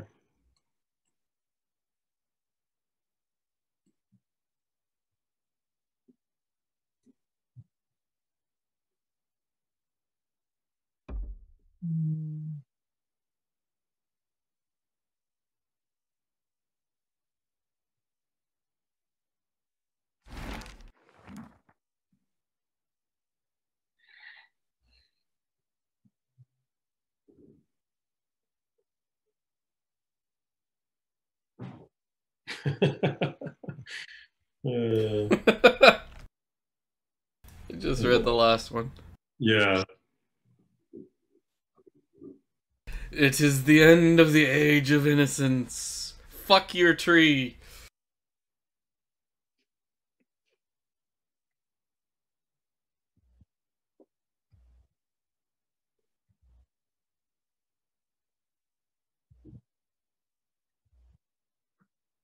In the Crimean Khanate was sort of a nice touch in this game. Like attention to detail. I always found the Crimean Khanate really like I don't know, interesting, like in real life, right? That the origins of the Crimean Khanate were like go way back to the original Mongol invasions.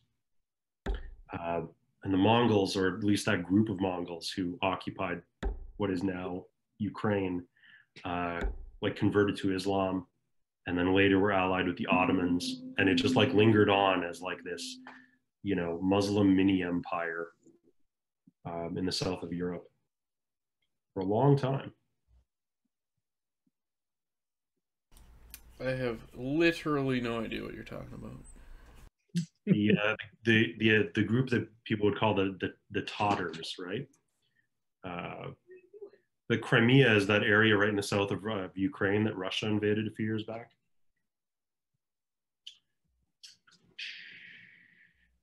It's like a peninsula of the Black Sea. I'm following so far. Cool. Okay, so what am I going to do here? Am I gonna... The grouper!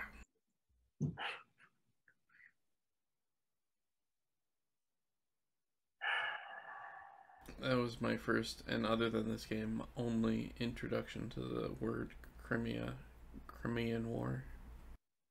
Oh, yeah.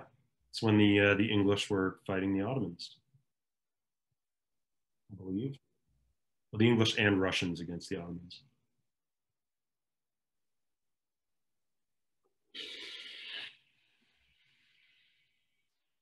I think we want to do this again. What are you inviting me to, honey?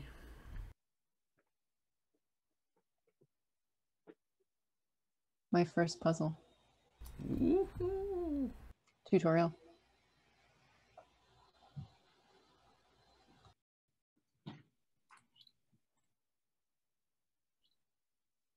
Okay, I'm going to do a thing. I'm going to do a thing. You keep saying that, but you don't follow up.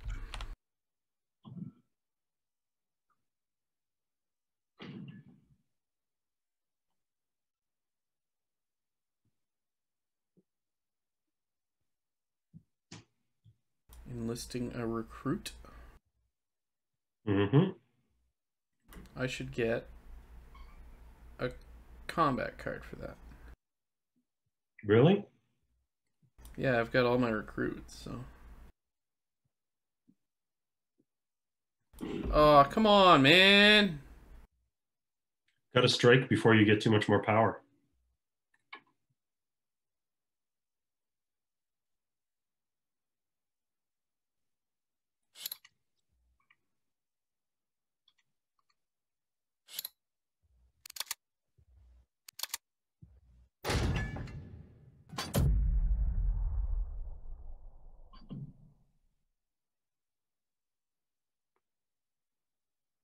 Okay.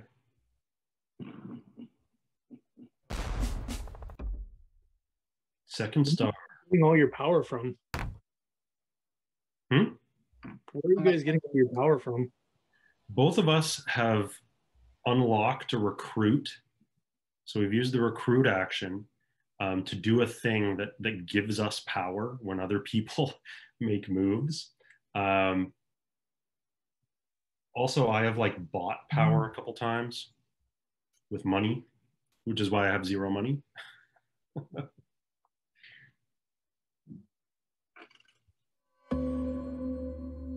Not a fan.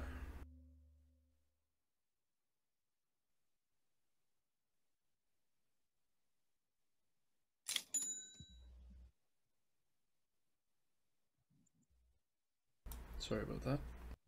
Nice. That was a lot.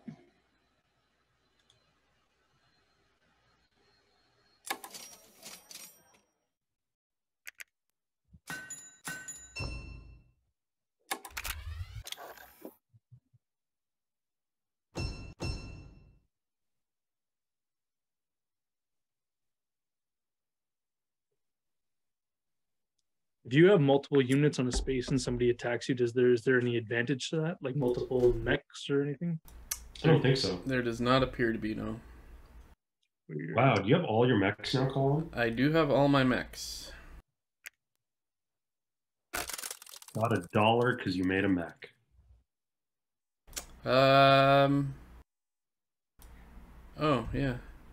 I got one too. I guess you also get the recruit thing when you do that? Well, I've also got the recruit thing that says when you or the right. player to your immediate left or right. Yeah. Okay, I didn't realize I got it as well. Okay, that's cool. Yep.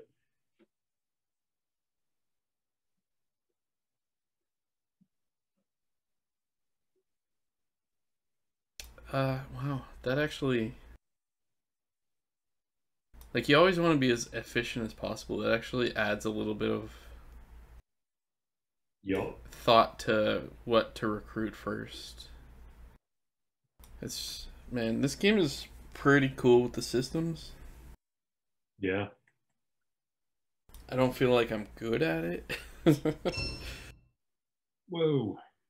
But I do like building the engine.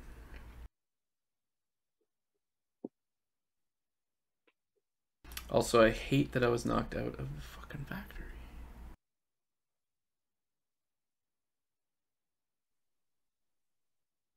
Yeah, it's not like the biggest determiner, but makes a big difference score-wise. I might have an objective that requires the factory. Oh, okay. Yeah, that makes sense too.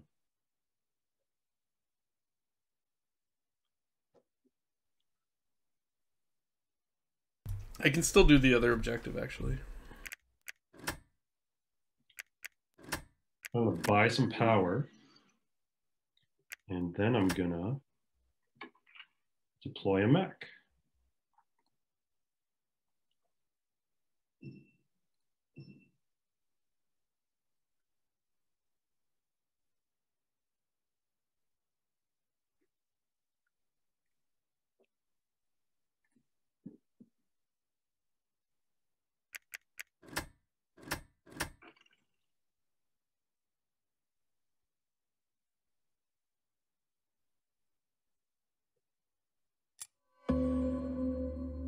Hello, my turn.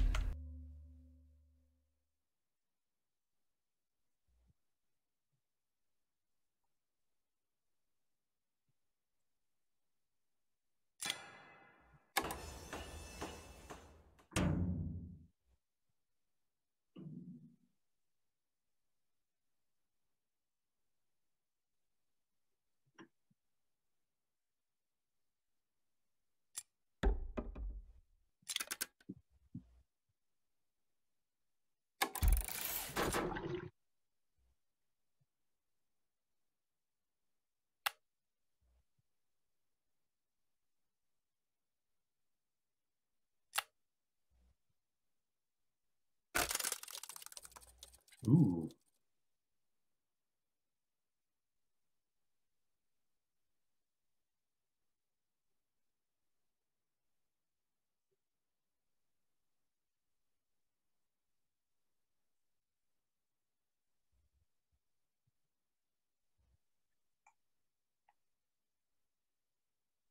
This is a weird one.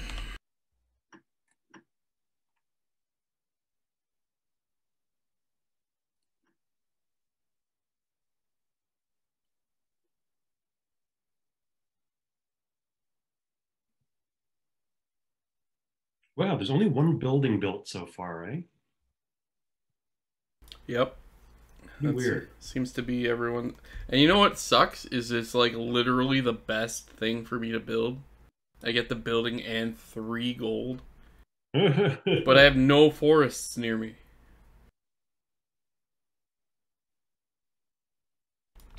Well, it's kind of a lie, but it's like the hardest hex to get to. Later, Doug. Oh, he's going for the other encounter. Counters are fun, man.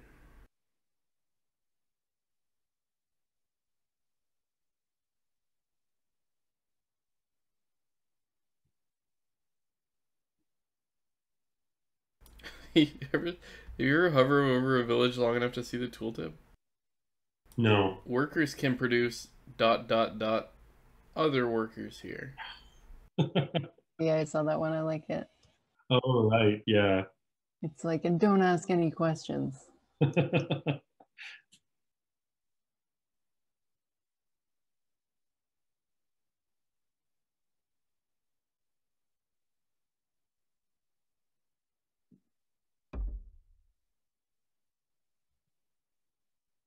Just don't make yeah.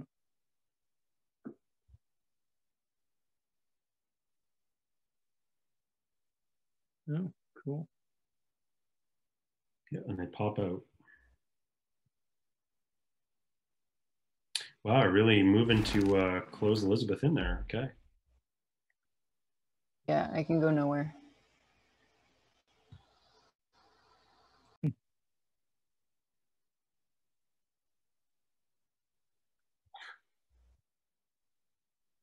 Throw the crestfallen family out of their house.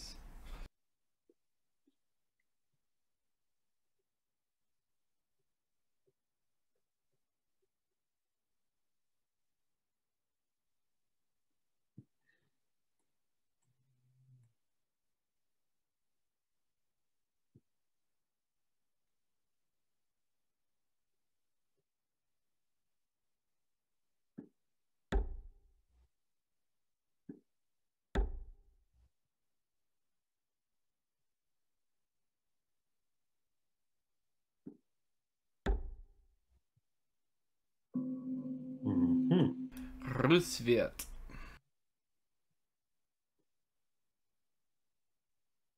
Okay. I'll keep that.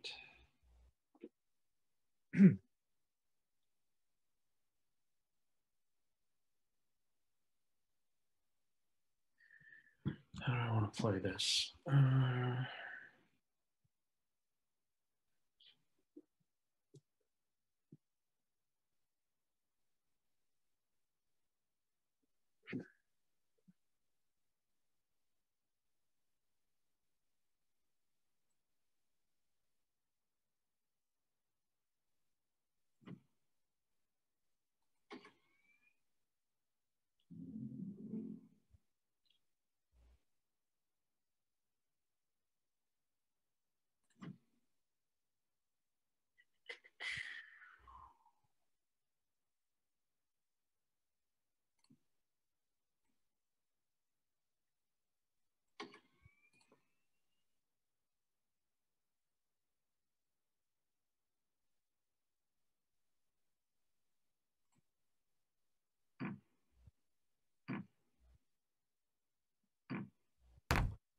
Use the tunnel. That's interesting.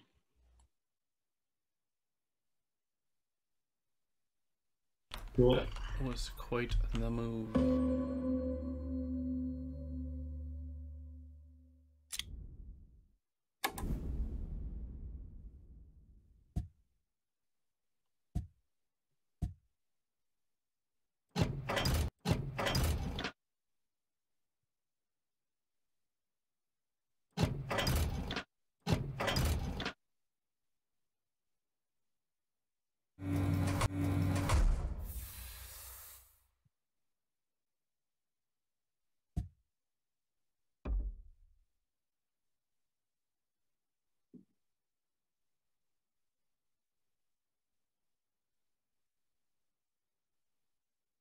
Interesting.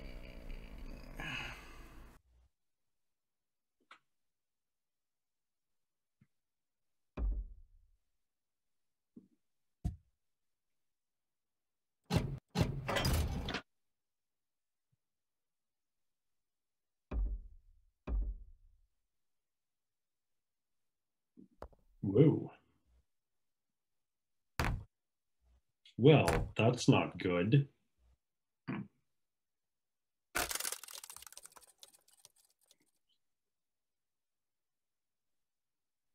I'm sorry, am I in your way?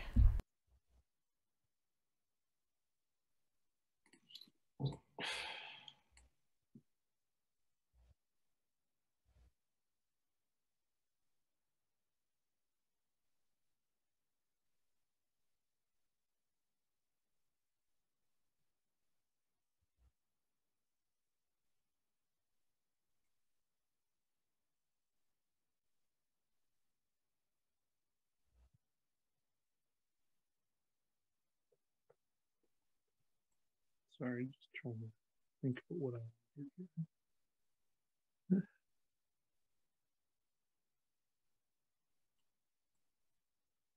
Hey, so long as your time isn't lower than Nathan's, you got nothing to apologize for. Spending more time, I don't know, blabbing. Explain things. That's the more, yeah. I'm doing lots of explanations. So the stream viewers know what I'm doing. Understand? All we have are bots other than Elizabeth right now. We started out at 6 legitimate viewers, but I think there was Did we enough really? blabbing that everyone took off. Just kidding. It said 6. It wasn't actually 6, I don't think. One of them is me. Uh, I opened it up so I could see the chat. so Twitch knows which are, like, Twitch has its own bots that are often in my stream. I don't know why.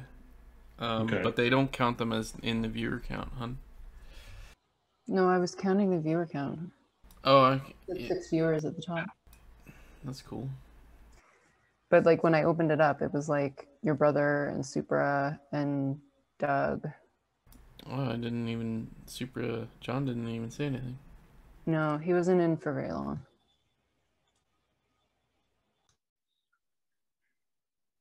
He wasn't on last night. Busy, I guess. We played 3-man Warzone.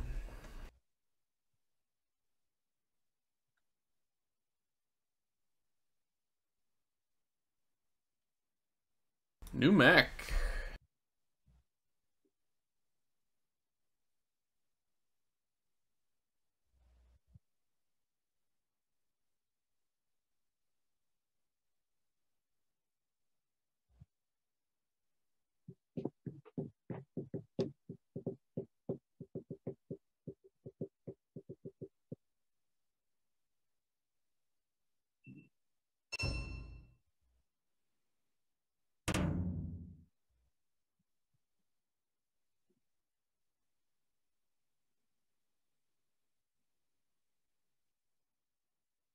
Produce, but I have produced too many workers, and now it's expensive. That's how it goes.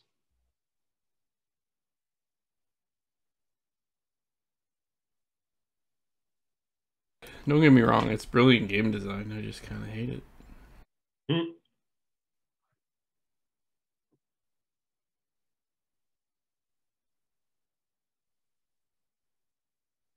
Sorry, what do you hate? Whoa. That as you gain workers for to like get benefits out of production, that it costs more, and that it costs specifically power and popularity first. Yeah. Your place is overpopulated.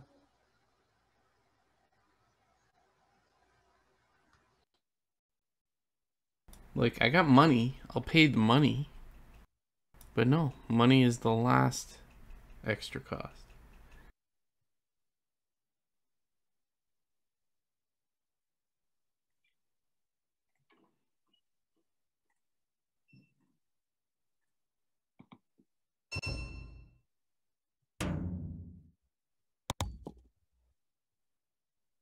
So much wood.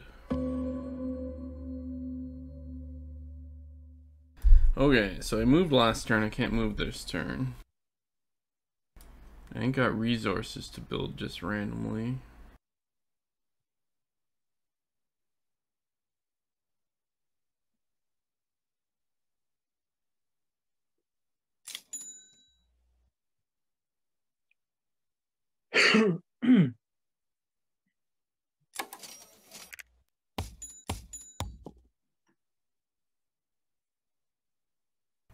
Pretty simple turn there.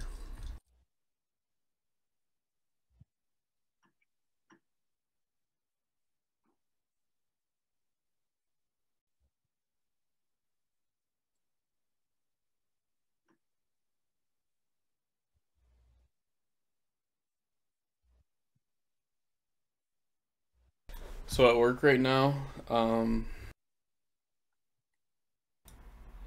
I don't know if I've explained this to anybody. Like, we have this whole thing with being a career advisor and basically being a mentor to people junior than you, so they can like if they're in the same career path as you, they can learn skills from you, blah blah blah. And my career advisor right now Sorry, I am the career advisor for a dude right now that is currently my boss on a project. Like, we're trying to make sure that he gets all the experience required to be a lead on a project, and I'm a dev under him, and it is like the most enjoyable thing because I'm just a mindless drone. I can code again, like for the first time in forever, and he's learning. Like, he's asking if he's doing things okay, and I'm like, yeah, man, like everything's going great. Like, it's really enjoyable experience for me.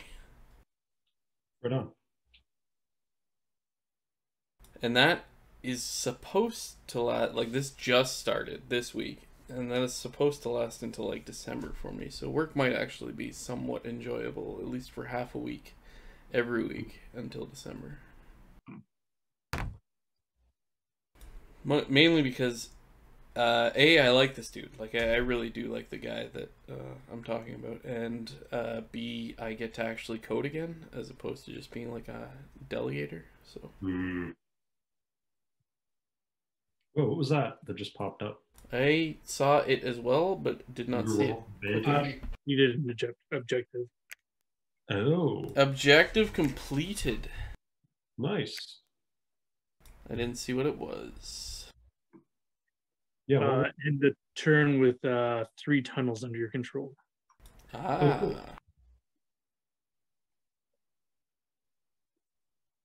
Oh, indeed. Yeah.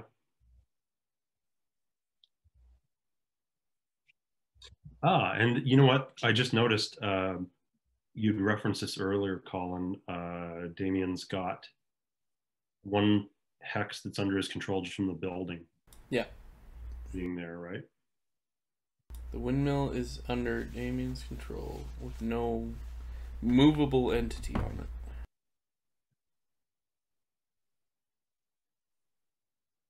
it. Uh-oh.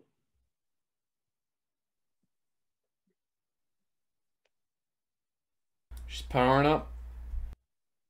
You're kidding.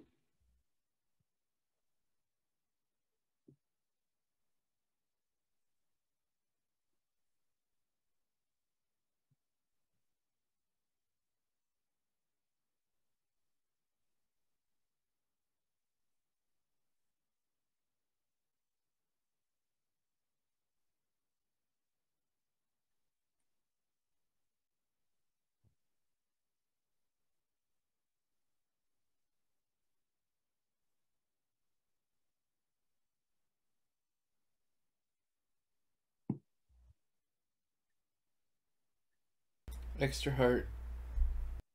I saw that. I'm gonna start going for popularity.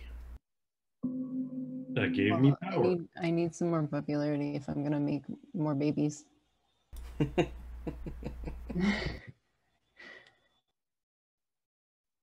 I'm going to power up. After you said that, it sounded literally like you were powering up. Yeah. And I'm going to deploy my final mech. That puts you at 4 stars. Yeah, fuck balls. It sure do.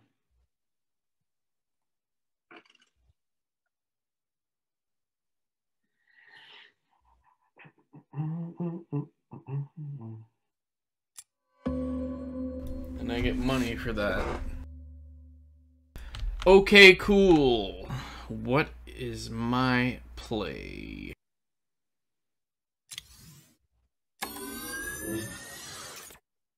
Powering up.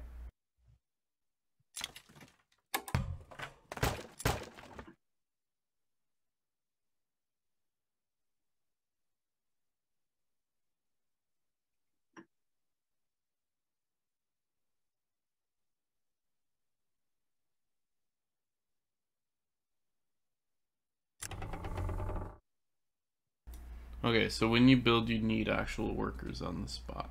I see. Yep. I would have loved to have put it here. But here's the smartest play.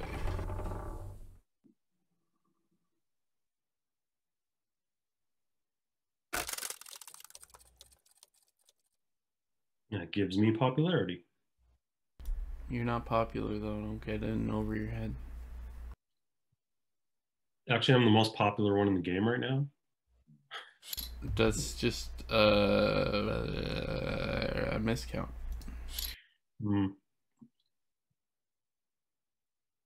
Skim's got some bugs.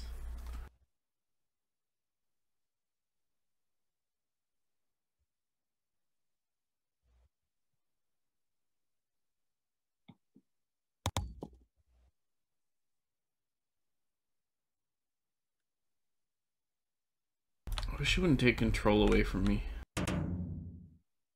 I'm trying to plan out my turn game.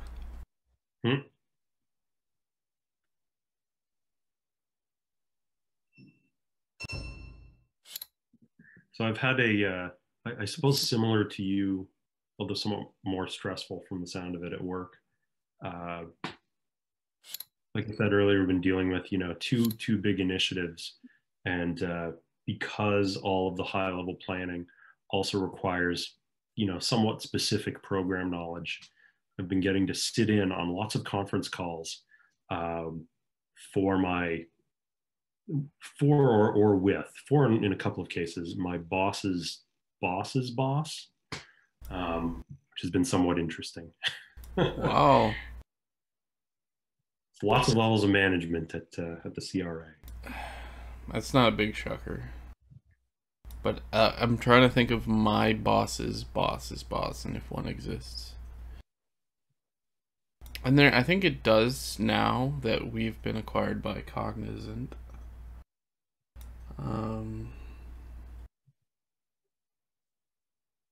Yeah, it's probably someone I'll never ever meet.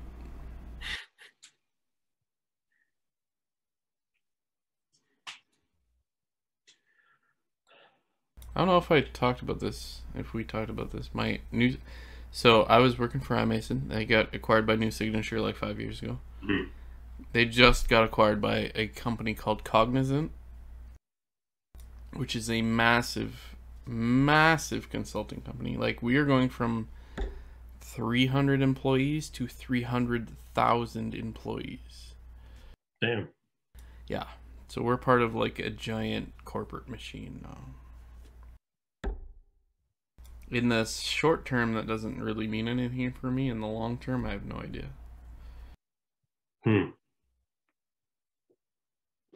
Yeah, longer term, like one might think that there's other opportunities that open up as part of the bigger organization, right? Yeah, my thought is I don't want to be there for that. But I've been saying that for years, so. You go corporate, climb the ladder. Yeah, like, that is not me. That has literally never been me. No, I'm in that boat too.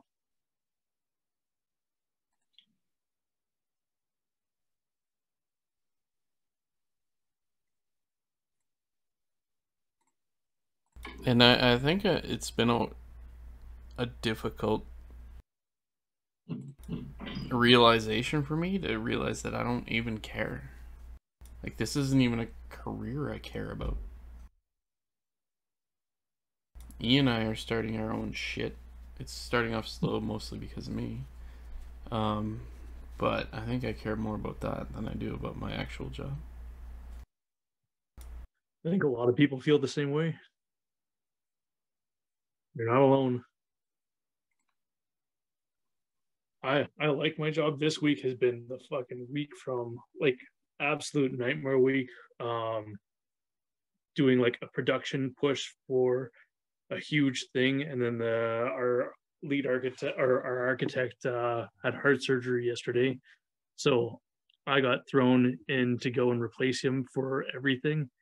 And we have a massive like corporate change, like corporation wide changing proof of concept and a new project all kicking off this week. So it's like, all right, production push. You have to go and do 2 production pushes this week for 2 different projects.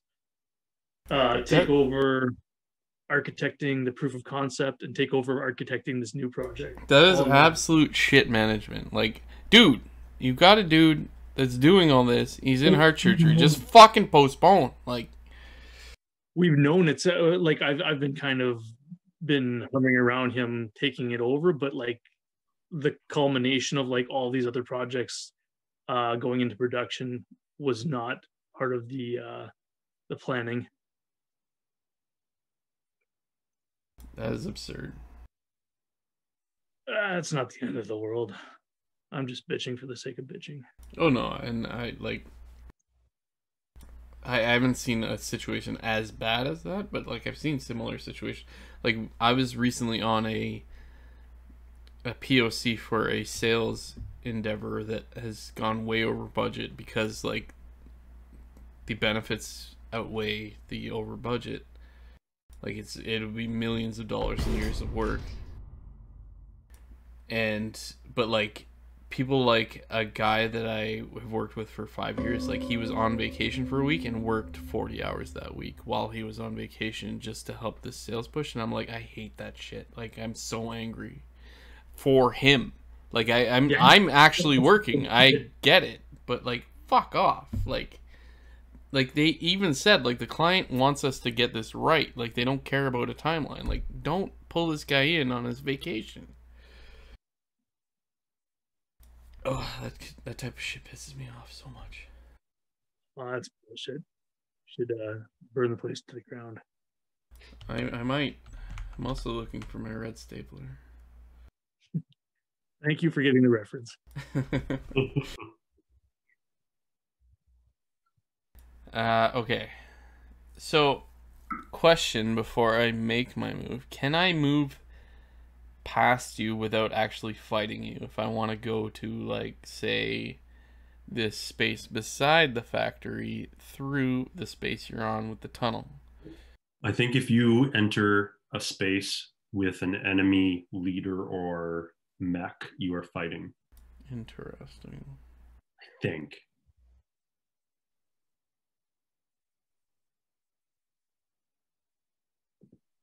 Okay.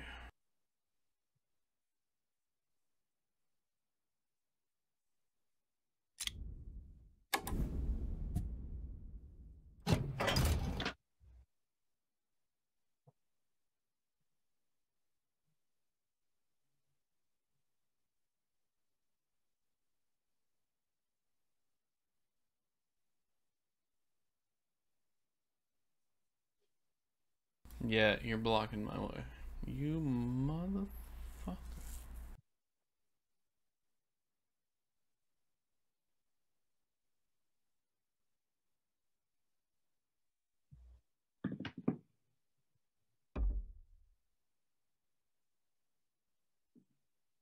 Really?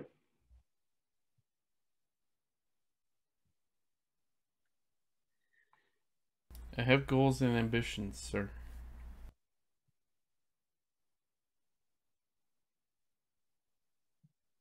Yeah, well, I don't like it. I don't like your ambition. You need to give me a second for my other goals and ambitions.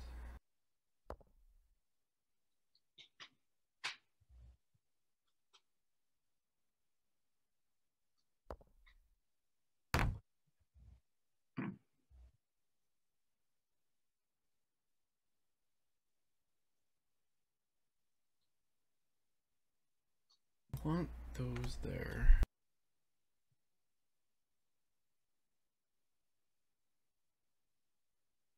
I want to control you. Alright, I think I'm done.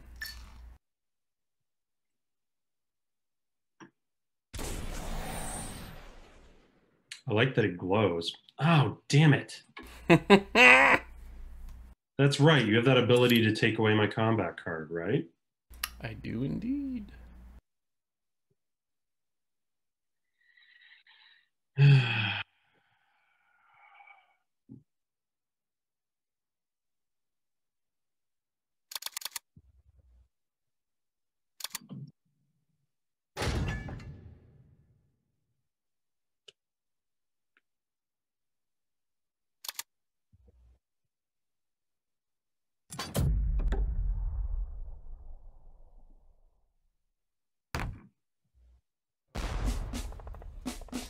I thought you might do a 0 and I wasn't sure. Mm-hmm. And I did. I do enjoy that part of the combat, like the little bit of a what's the strat? All right, I'll take it. Well, that's my second star for combat. My last star for combat. And I don't think I can do anything else. But that fucks my move, which I hate. Yup, you always have to choose. It's a trade-off.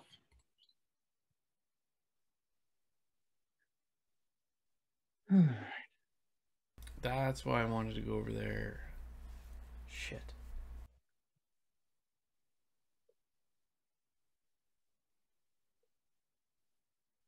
I forgot part of my move.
Oh, you upgrading? I get some power? I get some power!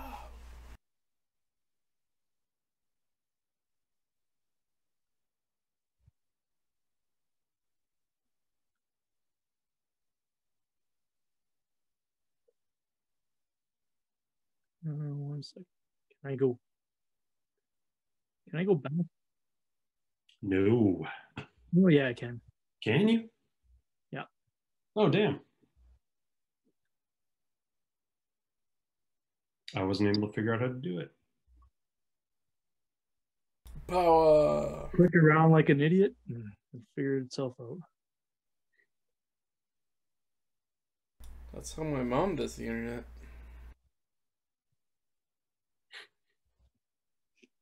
Love you, Mom.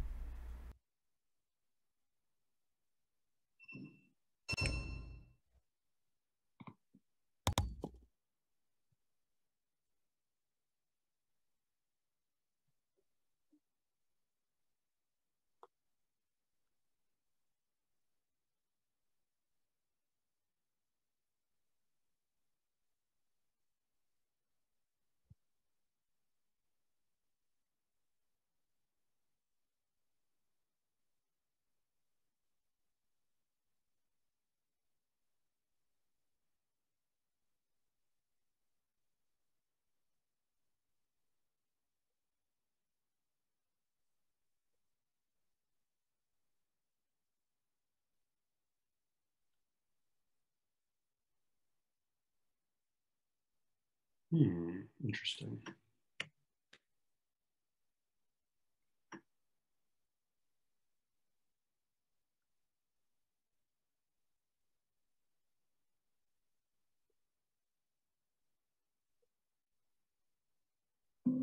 Hey.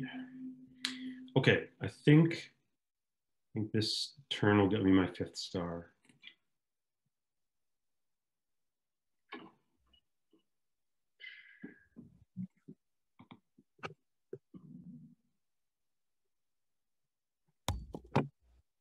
Because now I've got all 8 workers on the board. I was gonna say, that's a lot of dudes.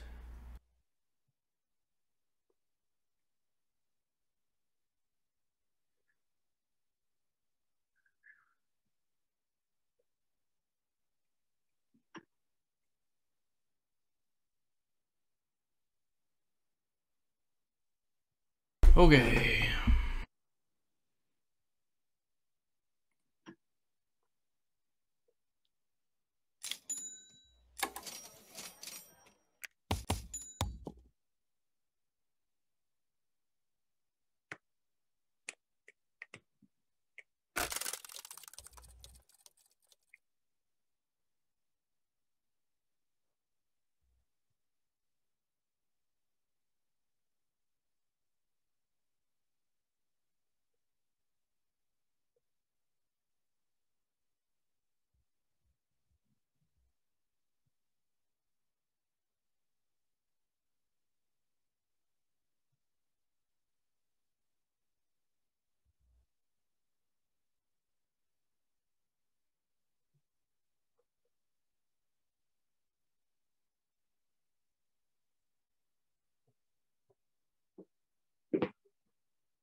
I think I just ended turn 2 Copo and now he just walked away. Oh, shit. Like, this board that I have is kind of broken if you have access to wood. Mm. Like, if I can get 2 upgrades for this, I can build a building for 1 wood, but I also get 3 gold. That's pretty sweet. But, like, that is literally the last thing I could get as criminal. Yeah. From your starting position, absolutely. Yeah. Shit game. And I haven't used my factory ability once yet, which feels bad, man.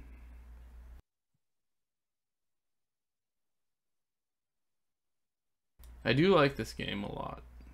It is interesting. I'd be curious to play sometime with, like, I bought the expansion with the additional factions. Yeah, I need to pay for that, I think, to be able to start a game with them. The additional factions, like, their rules are somewhat more complicated, but their starting locations are incredibly more lucrative. Right? Like, if you look at every other faction starts with 3 usable spaces. Yeah, they have like 6. Right. Also, no river separating them from the middle of the board. Yeah, that's broken. So, like, it's weird. Togawa, which I guess represents Japan, and... Yep. Albion, which represents Britain. Okay. So they're from, like, further away, right? Yeah, we're fighting over Europe / Asia. Yeah, like Eastern Europe, basically.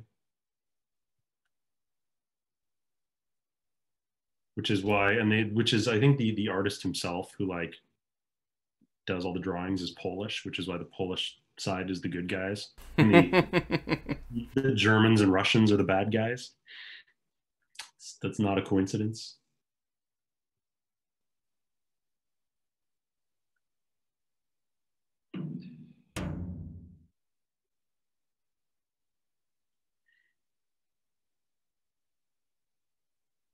I wonder what it's like to be a German or a Russian, expecting that some people might think you're just a bad guy.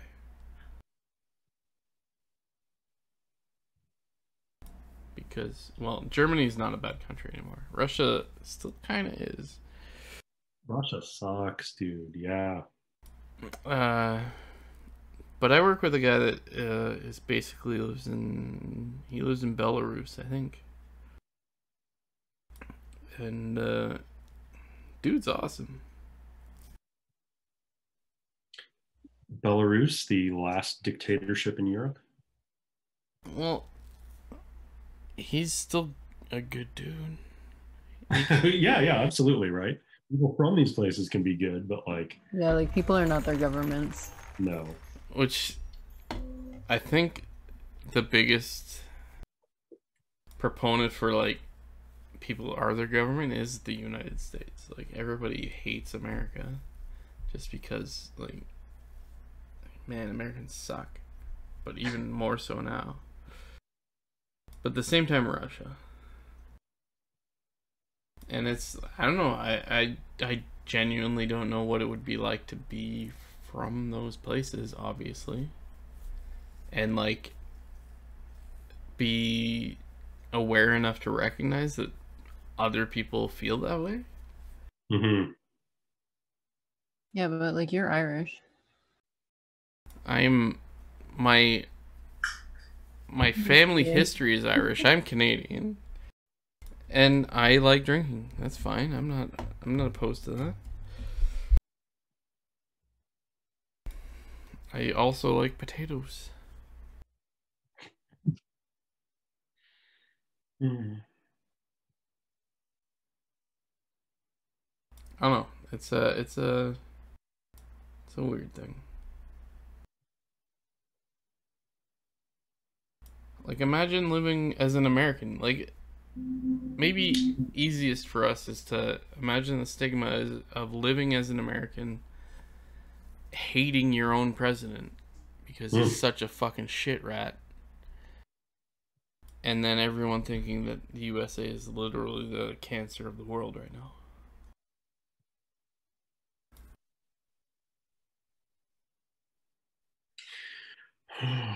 Oh shit, I don't have any of those.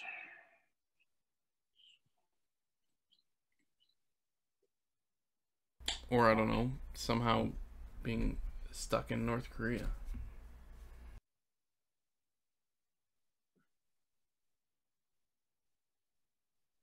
I don't know if Koreans even kind of know what the world is like. That's the thing, right? That's fucking weird. Which, I mean, you know, can be attributed to how sealed off their society is. It was interesting to me. Like, so my brother, you know, looks after the program at Cambrian College that, you know, deals with the foreign students, right?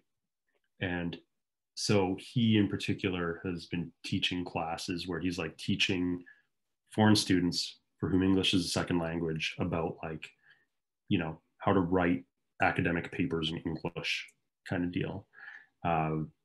You know, or like even just conversational stuff. Like, it's not quite ESL, it's focused on like succeeding in college as a second language student. Mm-hmm. But he says in his conversations with like Chinese like students, that, like, I mean, they're living in Canada, access to the internet and everything else, and they are just like totally like, oh no, yeah, the government should put you in jail if you criticize it. They're like buying the Chinese government line, you know, all the way through. They're like, yeah, no, that's, of course we have to crack down on Hong Kong. We can't just let them think they can make their own rules. Like, I wonder how long it takes the average person to get out of that mindset. Like, I feel like if you've grown up and lived your whole life, like even me, like I like, obviously this is different, but like the way I think about the world is still very like pre-COVID. You know, like I don't know how long it's going to take for me to think about things in the context of like everyone's afraid and everyone's life has changed. Like I think about that stuff sometimes, but I frame the world as pre-COVID, you know? Totally. The actually, speaking of though of like foreign students, he also said that all of the Korean students that he talked to actually believe in fan death, which blew my mind. Believe in what? Sorry? Fan death. Have you ever heard of that? No. Fan death is an urban myth specific to Korea that if you stay in a closed room with an electric fan on, that you will get colder and colder until you die. Oh my God. I'm not laughing at people that believe in this. I'm just laughing at the concept. Which is wild because it's just so easily disproven. Like, it doesn't work that way. But that is like an urban myth in South Korea. That is weird. Like, there was a band called Fan Death. Like, if you Google it, it's legit. That was And the so he was first. asking I them, have learned something today. he was asking them in the context of like, so do people in your country actually believe in fan death? Like, do you know anyone who believes this crazy thing? And they're like, oh yeah, of course everyone believes in fan death. Like they believe it's real. What do you mean believe in? Is a thing. Yeah, It exactly. is a Right? fact. Okay. Anyhow, That it's is my weird. turn. I'm blabbing a lot during my turn again. Yeah, it looks like it's not specific to hypothermia. That's one possible cause. Okay. It could also be hyperthermia, asphyxiation caused by fans. Mm. Potentially, it stirs up the asbestos, which is, I think, the most realistic. That would probably be the most realistic, yeah. But I don't think it's like instant death. That would be like, Asbestos right at you. yeah, latency period for the illness can be anywhere from 10 to 40 years. So Okay. So maybe it's gotten more nuanced over the years, I guess. Fan death caused his cancer that he died from smoking. I've never heard of that. I thought you meant like K-pop fans. Yeah, Like, I dying of, literally like- I heard fan death and I'm like, I don't think I heard you right. I definitely thought you meant like fanboying until you die. That makes sense, actually. I figured as well.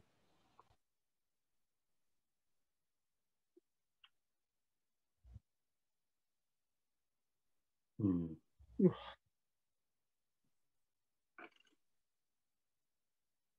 Okay. More power. More power. I just fucked up. It's okay. I do want to build, and I can build. Look at me go.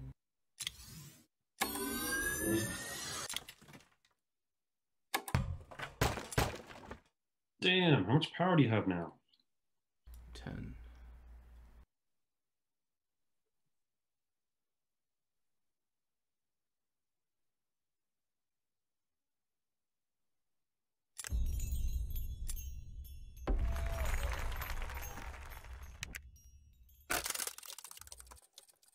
I will be right back.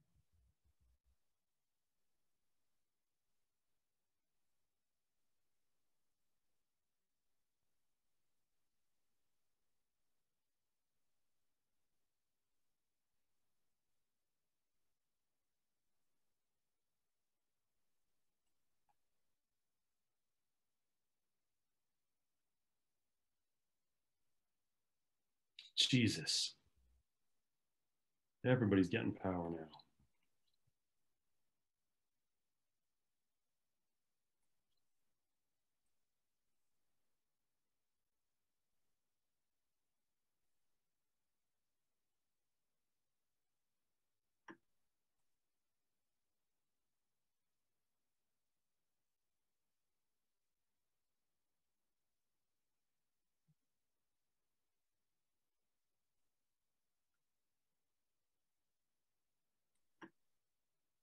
How do I see which stars someone has gotten? I think you just kind of have to look at their stuff, no? Hmm. Yeah, I'm not sure. You can't, like, hovering the stars does nothing. Oh, if you expand the star menu. So if you open the top center menu and then there's a little arrow to the right. Oh, yes, you're right. Lots of like sliding drawers in this game.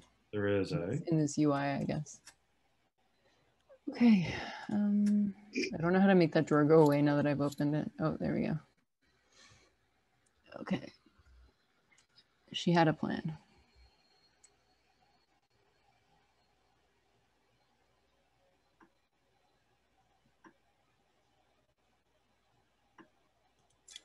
Oh, I fucked up.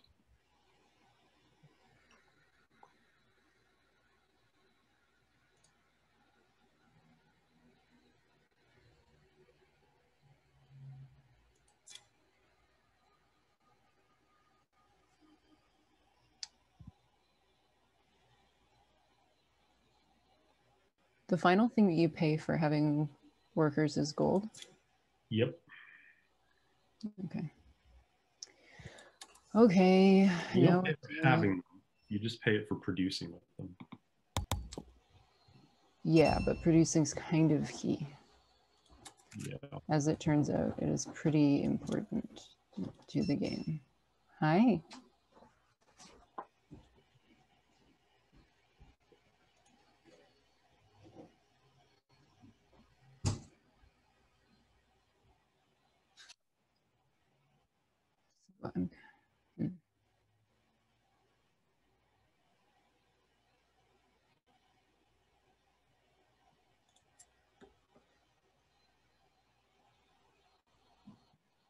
Damn. Feel like I did okay on that turn.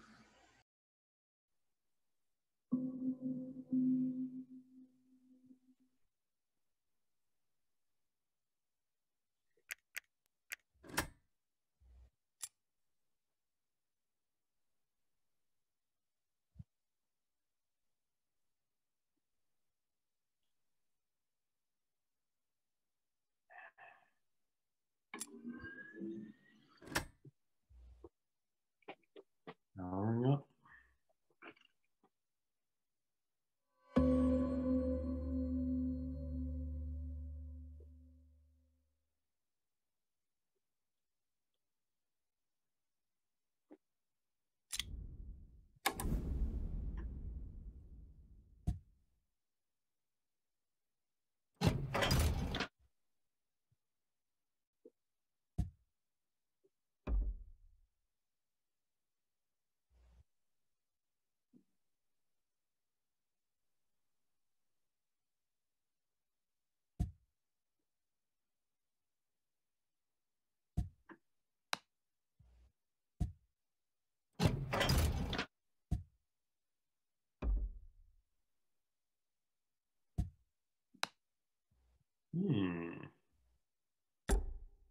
Oh, that's not what I wanted. Oh well.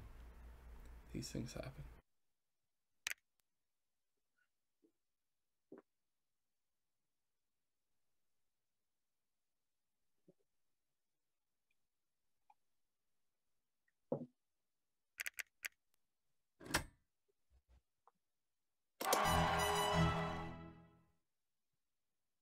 Did you just get an objective? I did indeed. Control 3 mountains. God damn, he's taking the lead.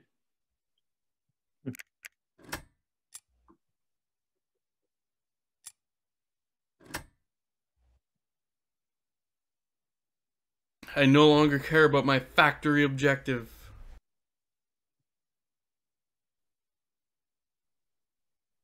which was to control the factory and have the most power at the end of the turn. Aptly named King of the Hill.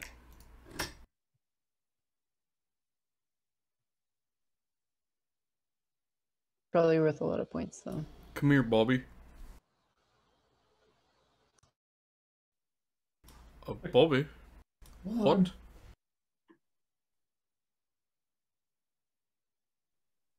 Sorry, I'm just trying to get my unit to move one space, but it does not want to. There we go. Oh yeah. Hey, figured it out. Oh my god, what are you doing? No one go to that space.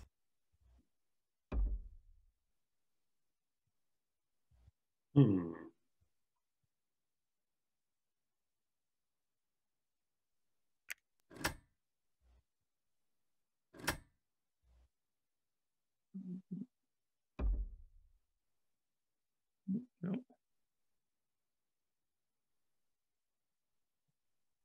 Getting close to the end, bro. Yep. You on for COD later?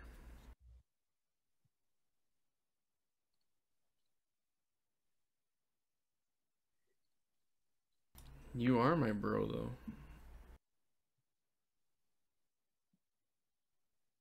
Like, literally. By definition.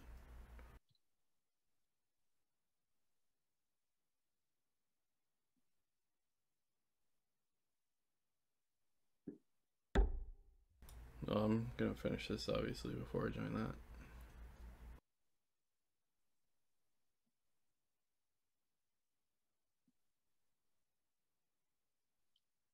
All right, so how does this... So you choose your power using the slider. Oh, And then fight! you should also see something that shows you like a card that you can play. On the left, it's like a slide out from the left.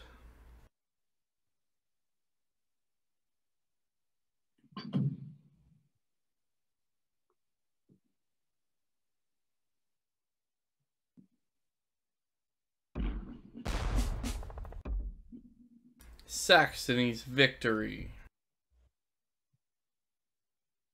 So that gets you a star for one and a factory card.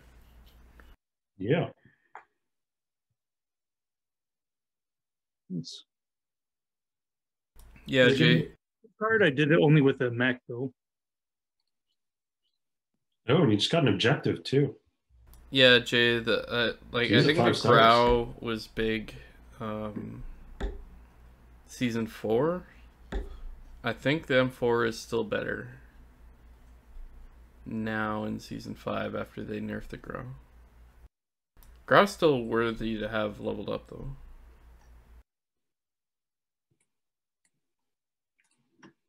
Oh shit balls! I'll still play with you. You want to level up the Ruin? I'll run smoke bombs myself. Like it's kind of a shit grind, but I do enjoy multiplayer. Well, I wanted as to hectic as upgrade. it is, I do enjoy it. Oh, also, I think you probably didn't get a factory card just now, right? I did not. You didn't get there with his leader. Right. Oh, yeah, you need to be there with the leader. Yeah, we're on Zoom, Jay.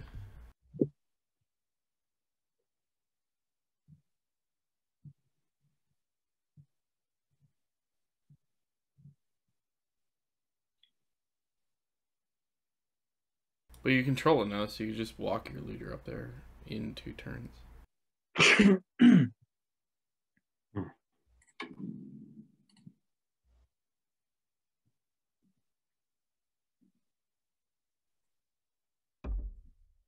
Three of us have 5 stars. That is Danger Bay. Oh, wait a minute. Me too, right? Just wait. I'm about to make my move. I hope it's soon. No, don't tell me that. Give me like 2 turns.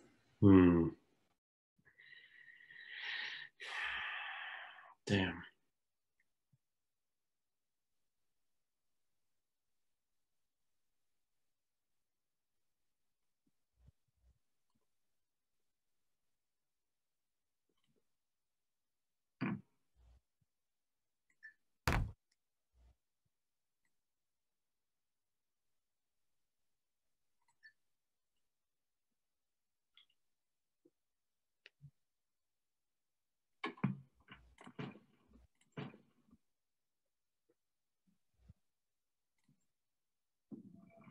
Building a building.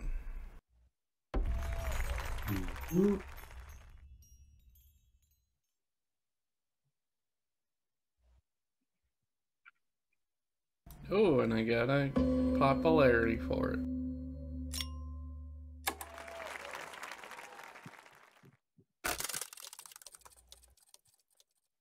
Real quick turn there.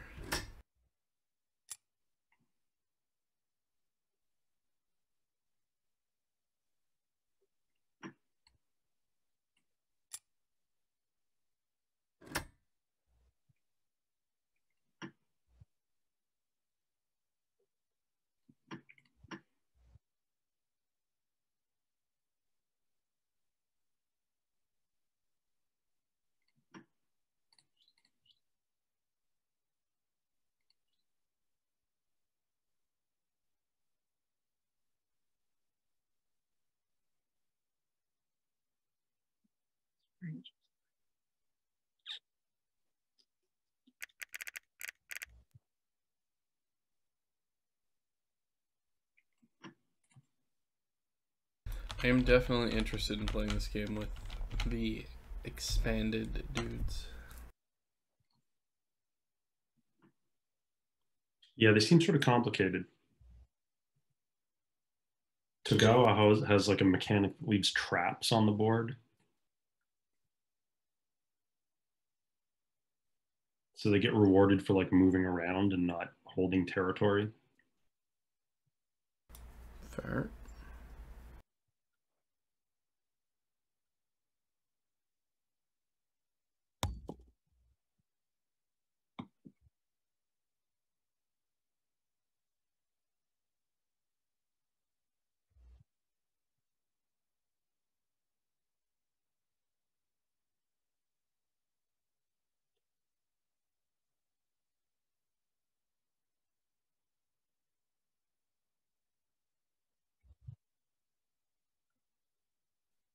Wait, you want the Zoom link, bro? I don't think it'll matter soon. Ooh, another. Oh, damn it. Colin's gonna win. Recruits pay off, baby.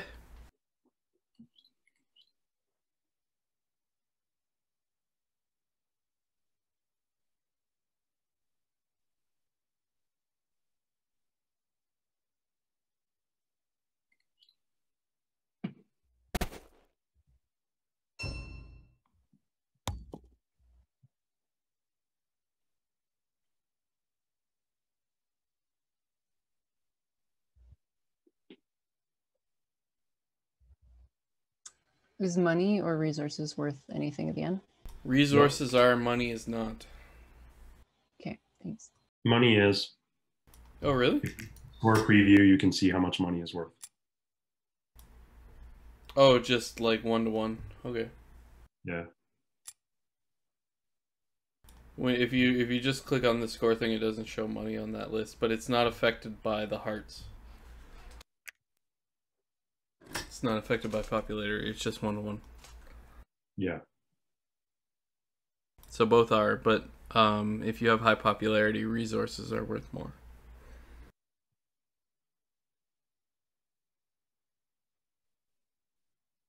Does 2 count as high popularity?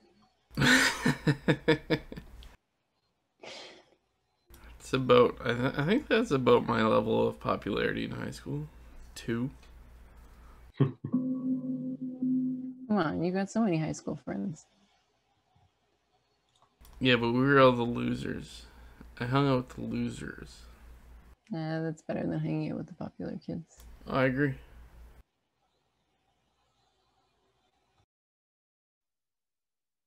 Okay, I think I've got one play to try to steal victory away from Colin here. Oh, you're gonna lose, bud. Am I? I will destroy you. I legit don't know what your move even is. But I will respect it. Is Colin wrapping it up this turn? I hope not. I don't actually think so, no. I would love to. Did you guys notice that my leader's been in a lake for like 4 turns? I noticed that actually, yeah. It's just swimming around. Avoiding conflict.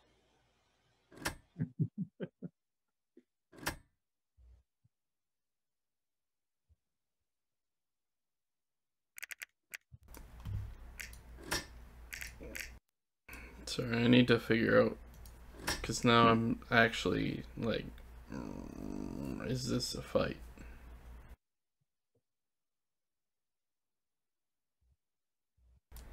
And I have determined that yes, it is. Wait, what? I'm trying to figure out how to move my guys or how to play my turn, because I'm feeling like I am being contested. So now I need to figure out how to move my dudes such that I destroy everyone. Have you considered not destroying everyone? No. Just like maybe pacifism and surrender is a good. Pretty good route, I can tell you.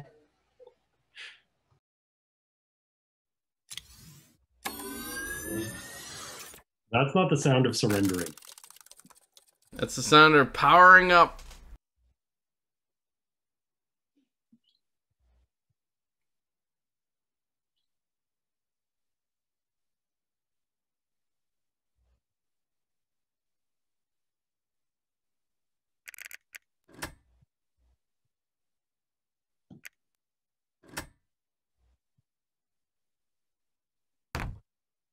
Ooh, getting a factory card. Oh yeah. Super late in the game. Hope you get to use it, bud. He doesn't hope you get to use it at all. I'll let you My say. guess is that you won't be able to use. Well, actually, yeah, you might be able to use it once if it's a great one. Factory cards are pretty sweet. I literally haven't used mine at all. Really? I used it 4 times to get all the recruits. I never used the regular recruit action. I chose wrong.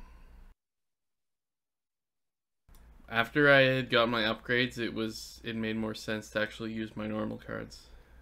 Mm. Are you fighting me, you motherfucker?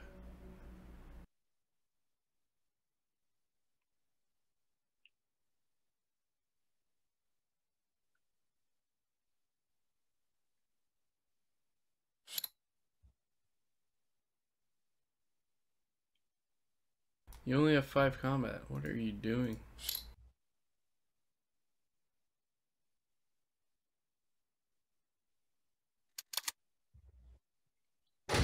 Combat cards, though.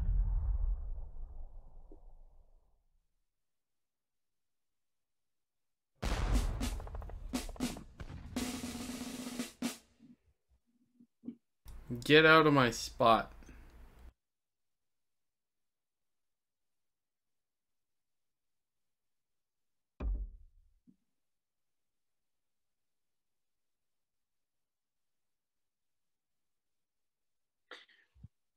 If Saxony had won that battle, he would have gotten his 6th star. Oh, I wasn't about to let him win.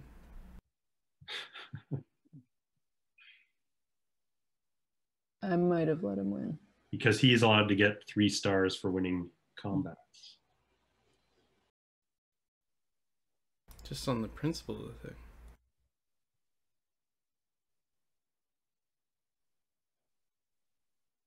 Oh, whoa. Okay. Yeah. No, he only has 1 star for winning combats. Interesting. That's pretty solid.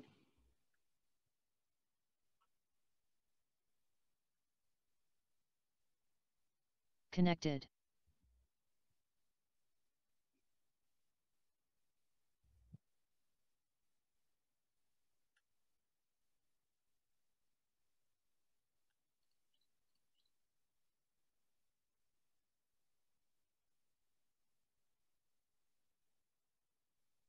More power.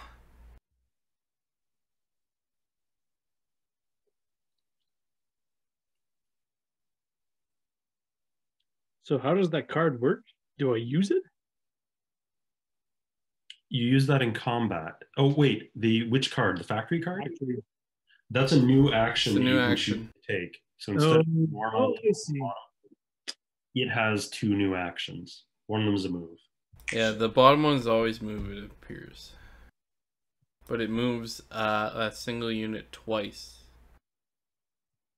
So if you have all your mechs, that's like up to 4 spaces, I think.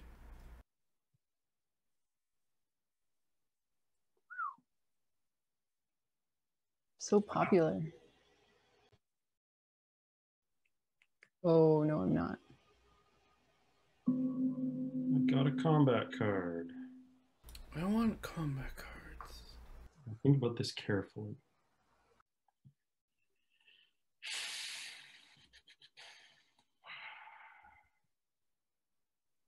You had a master plan. which... Oh, can I still use that?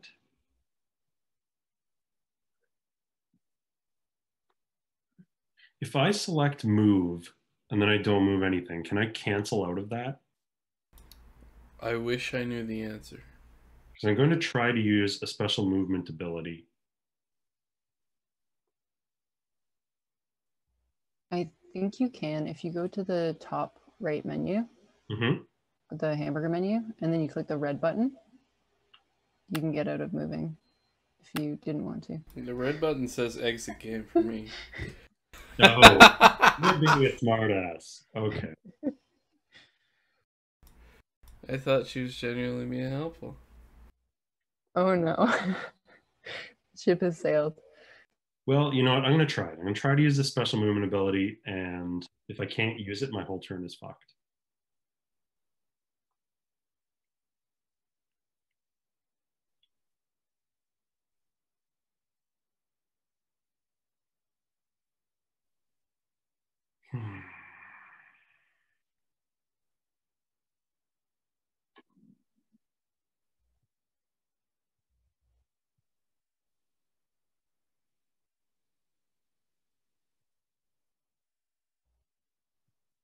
There we go. It worked.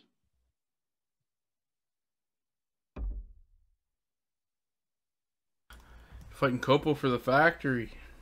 Mm-hmm.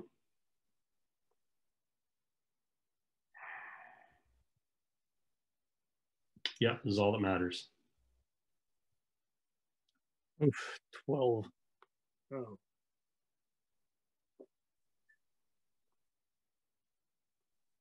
Will this hit your 6 stars? Yeah. Oh no. No. Win, Copo. Okay, so he can only bet 3. We're fucked.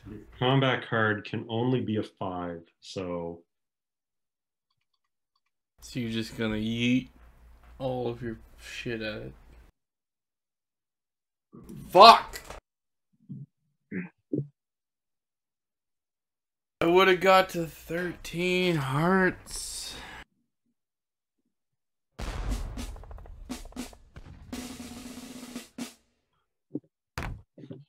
We're not going to do a full Fox intro there. Yeah. Yeah, they really We're gonna ripped off count that up drum our line. scores.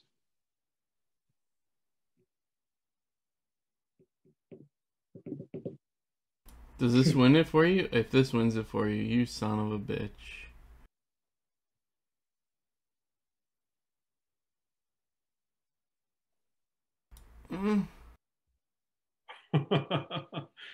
Whew. Son of a bitch! You get fireworks. So Okay. pretty. Well played, dude. Thanks.